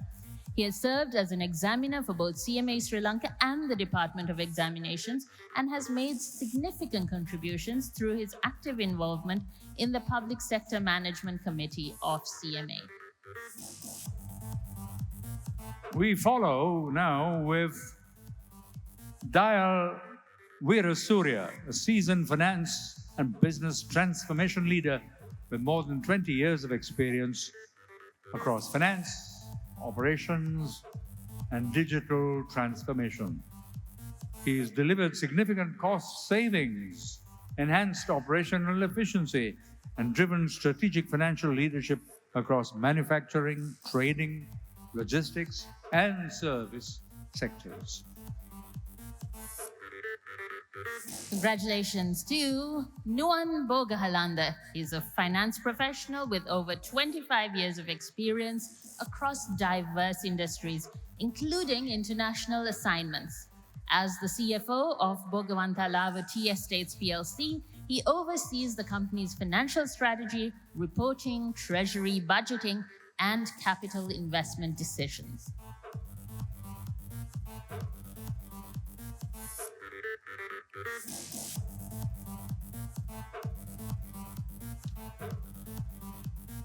Then we have Mr. Ramalingam Gangadharan, a finance professional with more than 30 years of experience across manufacturing, trading, agriculture, poultry, and hospitality, freight forwarding, real estate, as well as providing professional services.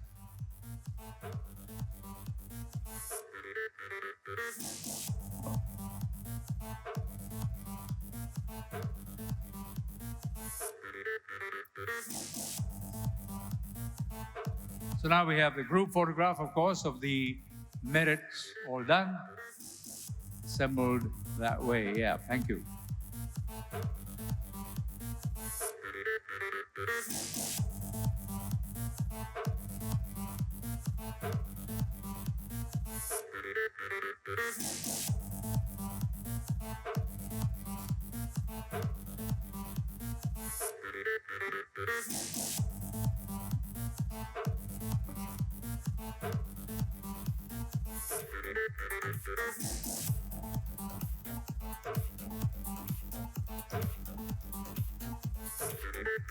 And with that, we say thank you very much to our presenters as well, but request Professor Vatavala to stay on stage for a moment longer and invite Mr. Gajendra and Asanga Vimalaratna to join us on stage, please. So this is in recognition, appreciation, shall we say, of the platinum, gold, and bronze sponsors. There are many. So we start with platinum sponsor Lanka IOC PLC, and we'd like to invite Mr. Raghu to please come and say.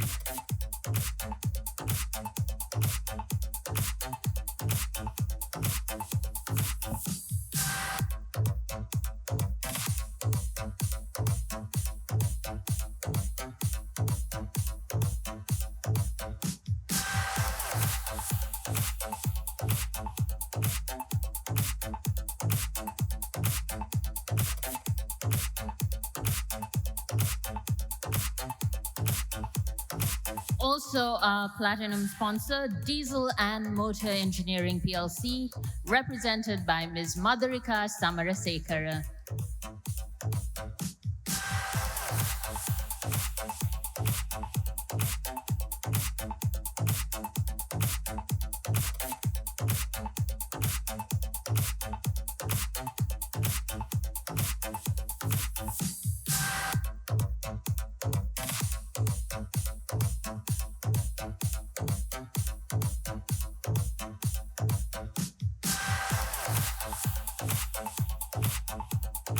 Our assessment partner now, Pearson View, as mentioned by Professor Vatavala, represented by Mr. Tarun Nanda.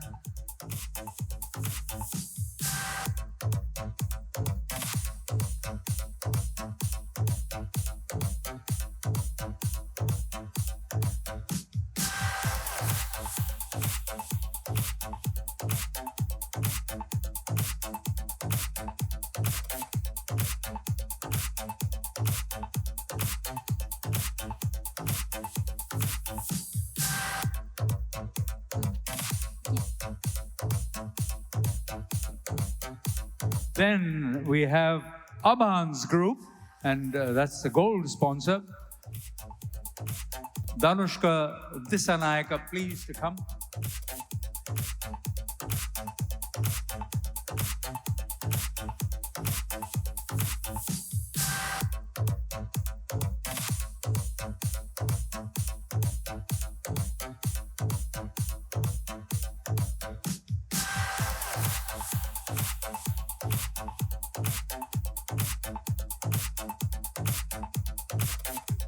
Abans Group now, also gold sponsor, with Mr. Pial Mirigal.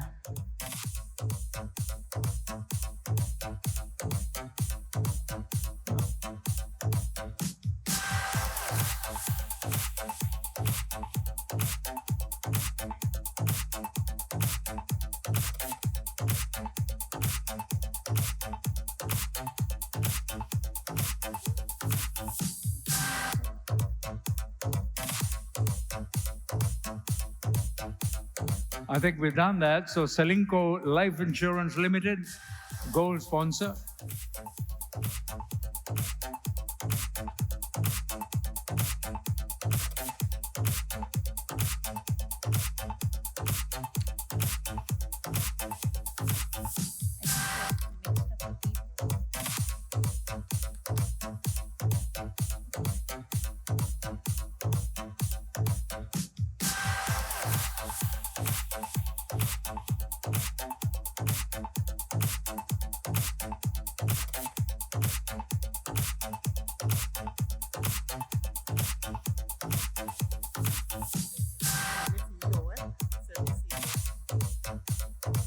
From DSI Samsung Group of Companies, Mr. Dhananjay, also a gold sponsor.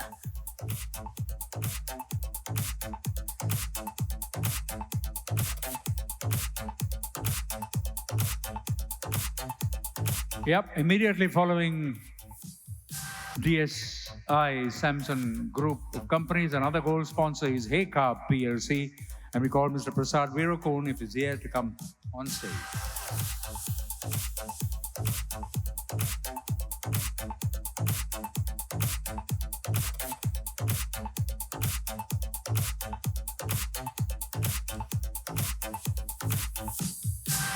Our next gold sponsor, Siam City Cement Lanka Limited.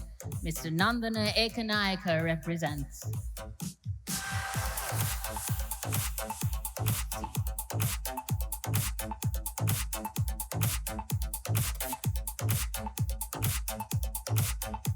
Then SLT Mobitel are the official telecommunications partner.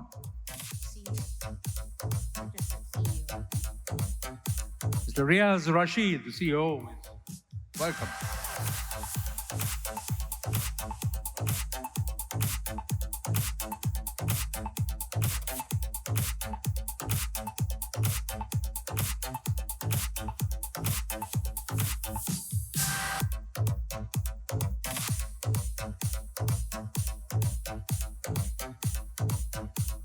From our print media partner, Vijay Newspapers, we have Mr. Indika Jayamaha.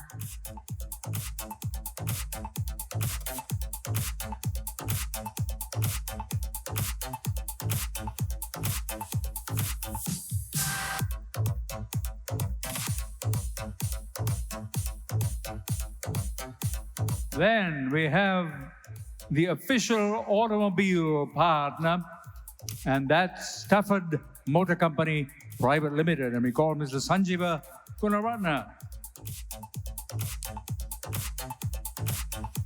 I just thought to mention, while we have the attention focused, that as a valued CMA member, you and your associates can enjoy specially curated offers on the all-new Honda CR-V and the Honda HR-V Hybrid.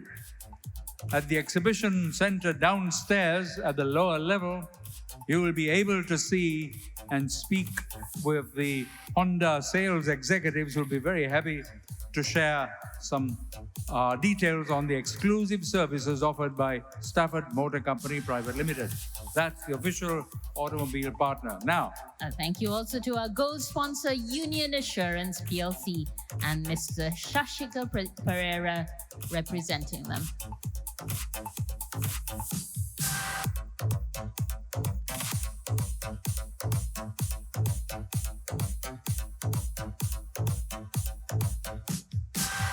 after Shashika comes up on stage, the next is our silver sponsor, and that's OTR Engineered Solutions Lanka. And we'd like to invite Mr. Asanga Rajapaksa to come.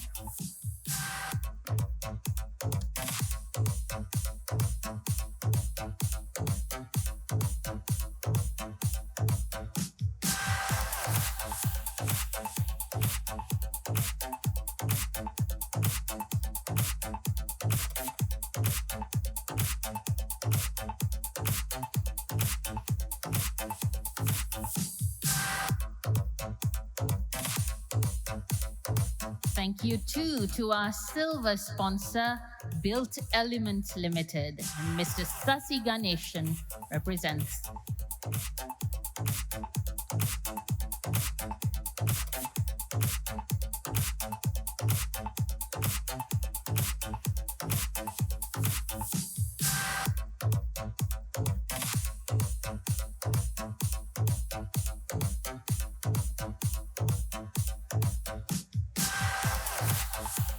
Then we have LB Finance PLC, who's also a silver sponsor, Mr. Sunit Dabarera.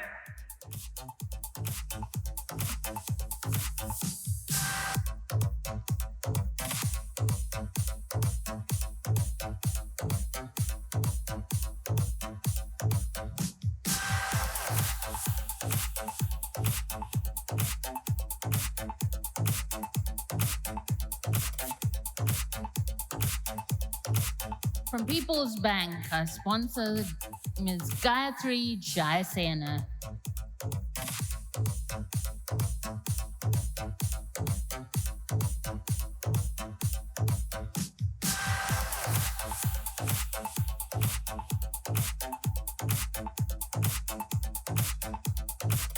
Then we have yet another silver sponsor in the Ranpat group of companies, Leaf Digital Printing, and Mr. Nirun Puddasiri. Ms. Gayatri is still coming up, yep.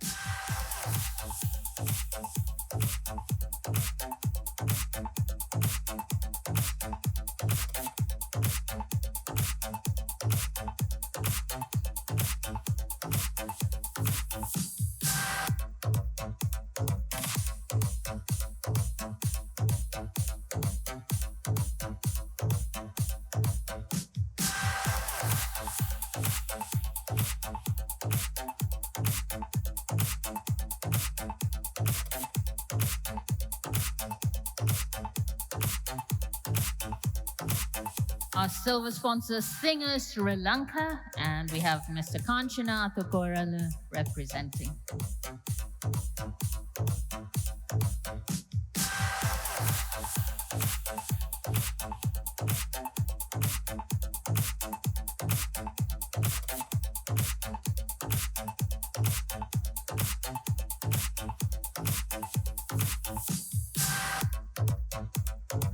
Then comes Soft Logic Life Insurance PLC, another of the silver sponsors, and Mr. Nuwan Vithanage is invited.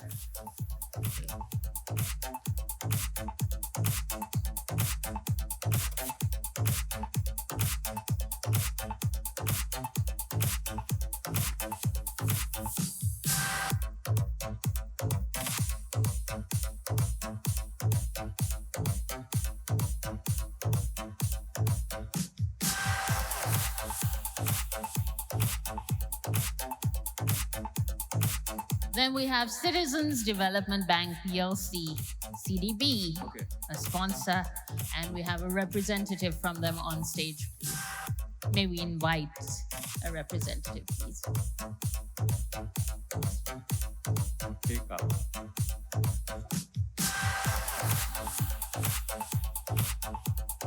We have one more which we missed apparently. Heyka PLC, who are gold sponsors. We'd like to call Mr. Prasad Virakon.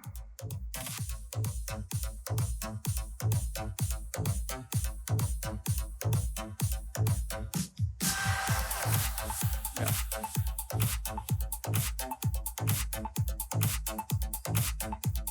From our official payment partner, then Dialogue, Mr. Saranga Gunasekara.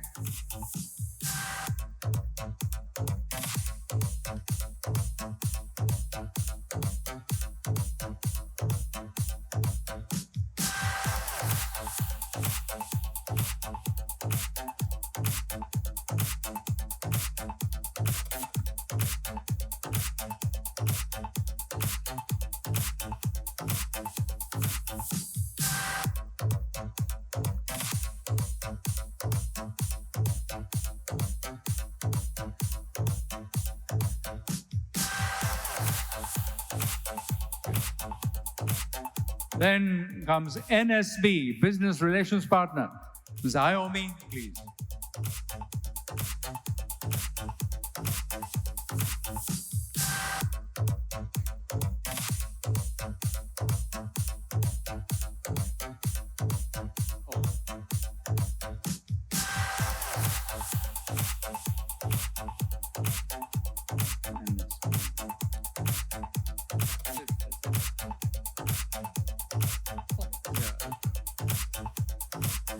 So now is the time for all, Once Again. more, back into the fray.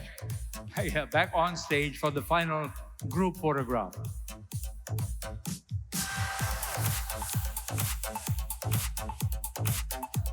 So thank you very much again to our many, many generous sponsors, donors, whatever the word is.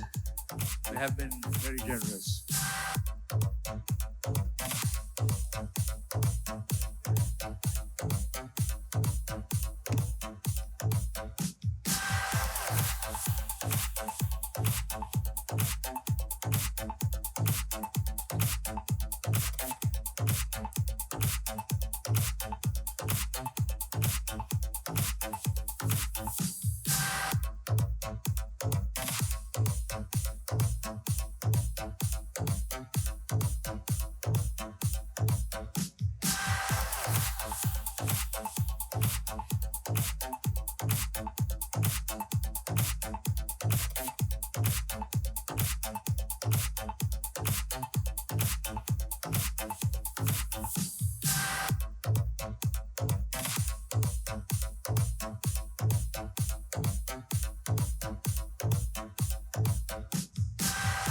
Okay, so immediately following the group photograph, and that's kind of done now, we have a quick technical sessions brief presented by the coordinator of this project or program to follow tomorrow, Dr. Sugit Pottabandage, a distinguished academic, consultant, and corporate leader with more than 20 years of experience, has served well, and we'd like to invite him now to address this audience with that brief.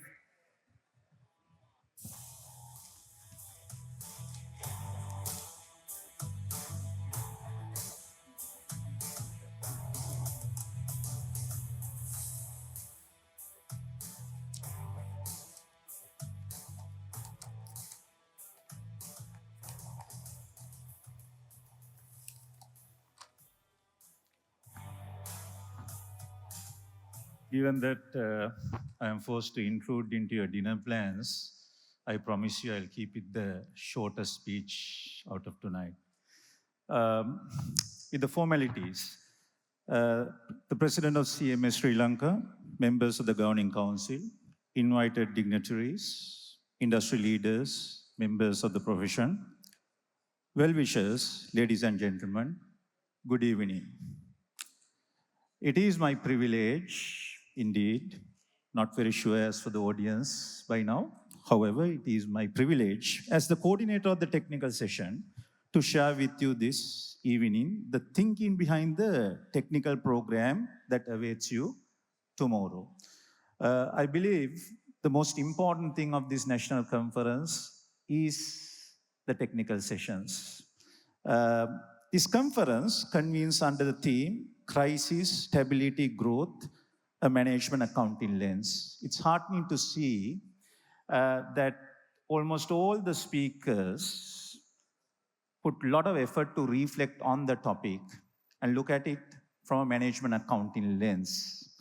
That gives a lot of positivity to look forward as to tomorrow's technical sessions. This theme is deliberate. Sri Lanka has lived through all three of these states, that is crisis, stability, growth, within the last 2 decades or so, and sometimes within the same year itself, if you think about it. And the organizations in this room have carried their consequences on their balance sheets, in their supply chains, and among their people. This is not a theme we borrowed from global north or even from our neighbors. It's a theme we have earned, lived, and seen much of our recent lives. But before the program, allow me, or before talking more about tomorrow's program, rather, allow me a moment on a more basic question. Why does a professional body hold a national conference at all? Now, some of us, the academics, are so much used to the word conference, and we thrive during conferences in engaging with colleagues, refining our thoughts, and looking forward to our research agenda. However, why is it that a professional body needs a conference? Let me touch base on that firstly. Almost every professional body has a one, if you think about it. And it's easy to treat it as a fixture of the calendar. Held because it is expected, because it's nice to have, if you think about it. But for CMA Sri Lanka, I want to suggest, the ambition is more demanding. It is to make ours a more scientific and a more systematic profession. Our profession, management accounting. Consider what management accountants does. We sit at the point where information becomes decision. We prepare the business case, we measure the outcomes, we hold the numbers that organizations act upon. A profession that informs the most important decisions inside organizations cannot itself run on impressions or gut. It has a duty to reason from evidence. Now, let me make an honest observation, offered with the greatest respect for the experience in this room. We've seen some of the pioneering people of our profession being felicitated today. It's so much heartening and satisfying to see that their work that we are now living on and trying to take forward, trying to do something better, which is a daunting task, being felicitated here. However, I want to note something that I feel is critical for us also to look at. That is, seasoned professionals, practitioners, many of you already carry answers to the question of how, because you've experienced things, you've seen things, how to respond to shock, how to build a disclosure, how to adapt to all these new technologies. They've come, they've gone, they've stayed, you've been there, you've thrived on these. So how to answer the question of how to address such issues or even opportunities, the way you want to frame it, you can. You know, there is no doubt about it. But where we may often be weak is on two much quieter questions, not the how one, but two quieter questions. The what? What exactly is the issue inside the organization? We see all this, but what's the exact issue in the organization? Can we be more precise? And the why? Do we know beyond personal convictions? All of us are having anecdotal evidence. What is actually driving these issues within organization? So, if we act on how before we are clear about the what and confident in the why, we always risk applying the right answer to the wrong problem, or maybe other way around, the way you want to look at it. One thing is very sure, the how, without the quieter questions of what and why, may be very much premeditated and maybe even premature. Therefore, this is where CMA National Conference comes in. It is where practitioners, researchers, regulators, leaders come together to define the what, examine the why, and only then sharpen the how. We know you have the how, but let us just take few steps back. The what and the why.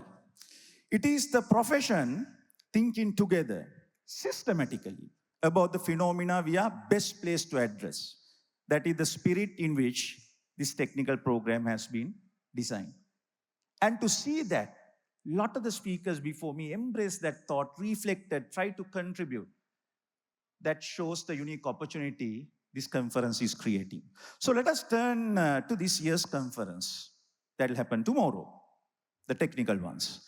Across the 4 technical sessions, certain themes will return again and again, like what we are going through, crisis, stability, and growth. Maybe too often than any one of us would like to see.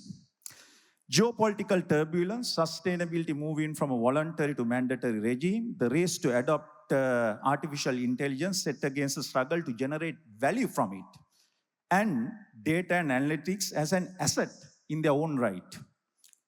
These are the themes that we are looking forward to with our tomorrow's sessions. And these are not 4 separate disruptions or opportunities. They are 4 expressions of a single demand. What is that demand? That our profession moves from recording the past to actually shaping the future. Now, the first session examines geopolitical turbulence and Sri Lanka's strategic economic positioning. Small open economies absorb global shocks first and the hardest. We are living proof of that. And recent years have moved geopolitical risks from margins of planning, where it's nice to talk about, into the center of our ledgers. What we expect from this session, our session 1 tomorrow morning, is a clear articulation of what the risk now looks like, and a case for scenario modeling, risk-adjusted budgeting, and supply chain contingencies, thinking as routine professional practice rather than things that are nice to have. The second session turns to sustainability and the journey from voluntary disclosure to mandatory regime. Our own crisis, be that COVID, be that the social unrest that followed, or be that even Ditwa, taught us how quickly non-financial factors become material financial risk. The outcomes we seek is an understanding of how sustainability information flows into not just disclosure, but into cost structures, investment appraisals, performance measurement, so that compliance becomes strategy and not just mere compliance. And it is our profession, I believe, that makes that connectivity. The third session addresses artificial intelligence in the boardrooms and beyond. Most organizations now use AI in some form, we all know, and we also use it in some form. Very few can trace its impact to earnings in a manner that would survive an audit. That's critical. The gap between adoption and value is precisely a what and why question, if you think about it. What are we looking to address? Why are we taking it up? Not just how to take it up. The expected outcome is a conviction supported by evidence that the value of AI will be decided less by technology itself than by the people who hold the ledger, measure the return, govern the risk, the management accountants. The last session, fourth one, considers data and analytics as a national asset. We know we are all in a very small country with very little in terms of resources to see and say as competitive advantage. Probably the best resource we have as competitive advantage is us, ourselves, the humans. Yet, for a resource-constrained economy, data-driven capabilities may be our most accessible route to sustainable competitive advantage. The outcome we hope for is a practical picture of how evidence-based decision-making displays intuition. In tourism, in export agriculture, in apparels, in financial services, let's do it one organization at a time. That's what we are trying to take with our last session tomorrow. And one other word I want to add here, because when we have dignitaries from different political divide who are looking from a more national level, obviously the word national, nation also requires some kind of thinking. Now we look at a lot of the things that we go through, crisis, stability, as a national issue. Certainly it is. But if we give the problem solution or wait for the problem to get solutions through the national level initiatives alone, I kind of feel that we are then giving the problem to somebody else, even though they are our own countrymen and women. We are just passing it to somebody else and expecting things to happen from there. In this particular Conference 2026, our thinking is slightly different. The word about the term national in our conference title, these themes connect to the nation through management accountants and the companies they work for and help to shape. The 4 critical questions we examine tomorrow can together build a collective body of practice that inspires a nation, including in time its national policies. It is John Maynard Keynes who said, by the time full employment is achieved, we will all be dead. Whilst he used that to advocate more government intervention, I use that to say, by the time when the government comes with all the economic policies, we might as well be dead also. In that sense, we are looking at not the national word from a top-down sense, but from a bottom-up sense. What can we do together as management accountants and together as organizations? We may actually tell the country, the people who governs us, the country that we love, there is a way out. And this is where we have started. This is what we are trying to show, as what Professor Vatawala was eloquently putting in many of the points he was striking throughout his speech. So here is my invitation for tomorrow. Bring your how. We value that, right?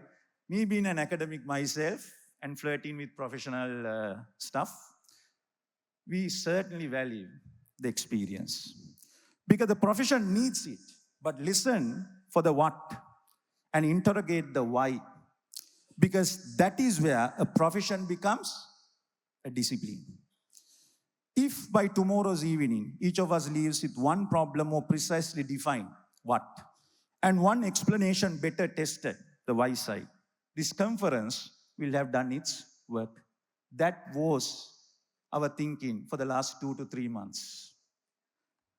I thank our speakers, panelists, and the organizing committee for giving me the opportunity to come forward and direct this particular technical session set that will happen tomorrow in a meaningful direction. I also thank Professor Vatawala for his, I don't know, I always try to look at him and sum up what is the word, tenacious most probably, right? Where is he getting his energy? I don't know. But one thing is for sure, he inspires us to do better for this country. Thank you very much. And thank you all of you for your presence and giving a bit of patience over your dinner plans just to listen to my small speech. Thank you. And I wish you all a stimulating and a productive conference tomorrow. Thank you. Good night.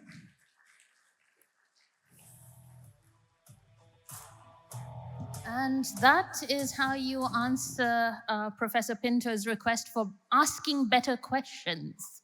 You go how, but also what and why. Before now, yeah. On that note, we have a vote of thanks which will be proposed by the Vice President of CMA Sri Lanka, Mr. Hennayaka Bandara, who also, for those who don't know, served a while as President of SAFA, the South Asian Federation, a season past. Here now.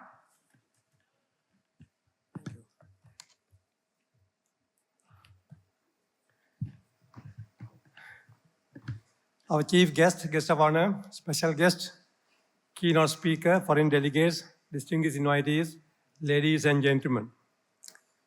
As we come to the conclusion of this inspiring inauguration session of the National Management Accounting Conference 2026, it is my privilege and honor to deliver the vote of thanks on behalf of the Institute of Certified Management Accountants of Sri Lanka. This year's conference theme, Crisis, Stability and Growth, a Management Accounting Lens, is both timely and relevant at a time when organizations and economies across the world are navigating unprecedented challenges and opportunities.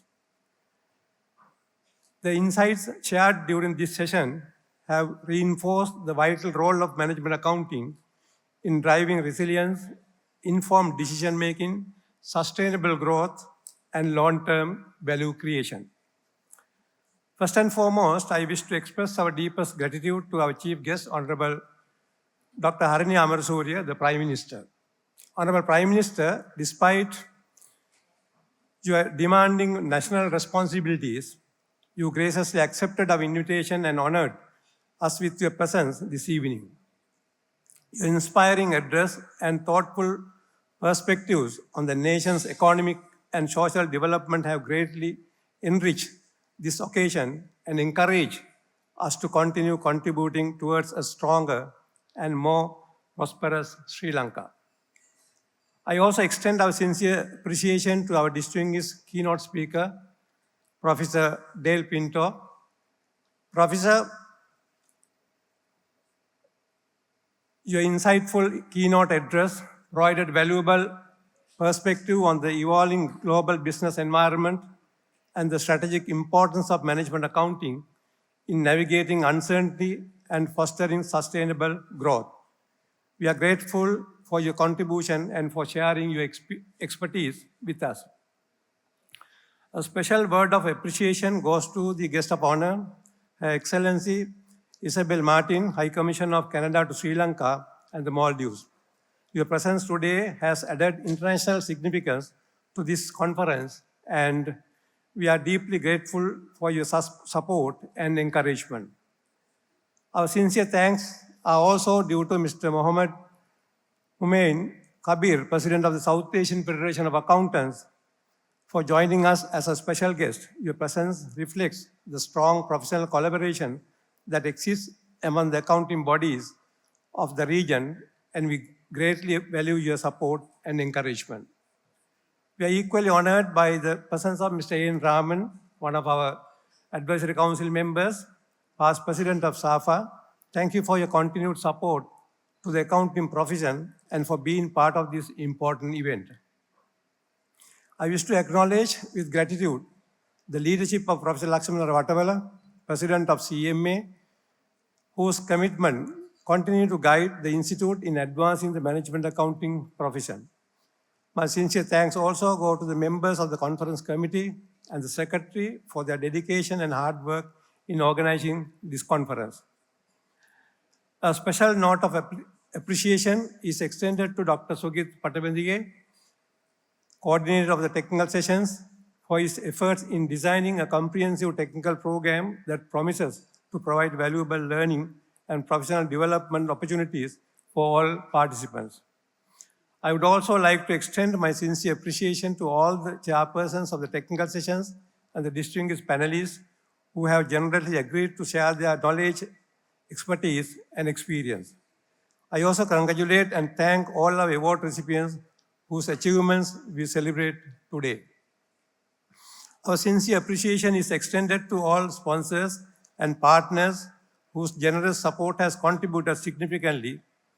We are equally grateful to our friends from the print and electronic media for helping us communicate the importance of this event and the value of the management accounting profession to the wider audience.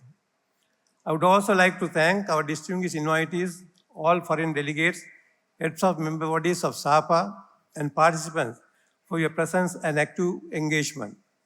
Your participation is what makes this session meaningful and impactful.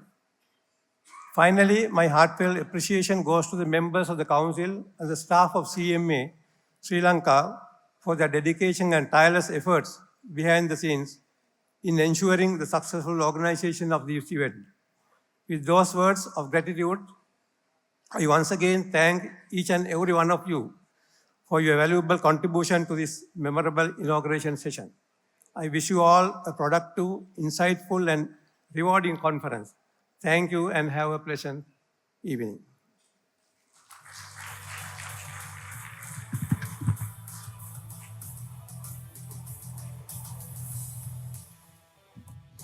It really takes insight to see all the people who contribute to the success of an event such as this, so we appreciate that. And on that note, we close for tonight this session here, but I believe the food and refreshment is there waiting to be partaken of, and we invite you to do that without delay and be back here tomorrow morning 8:45 is when we are scheduled to kick off. We certainly hope that you will have some kick remaining after having enjoyed the conviviality of tonight. Thank you. Take care.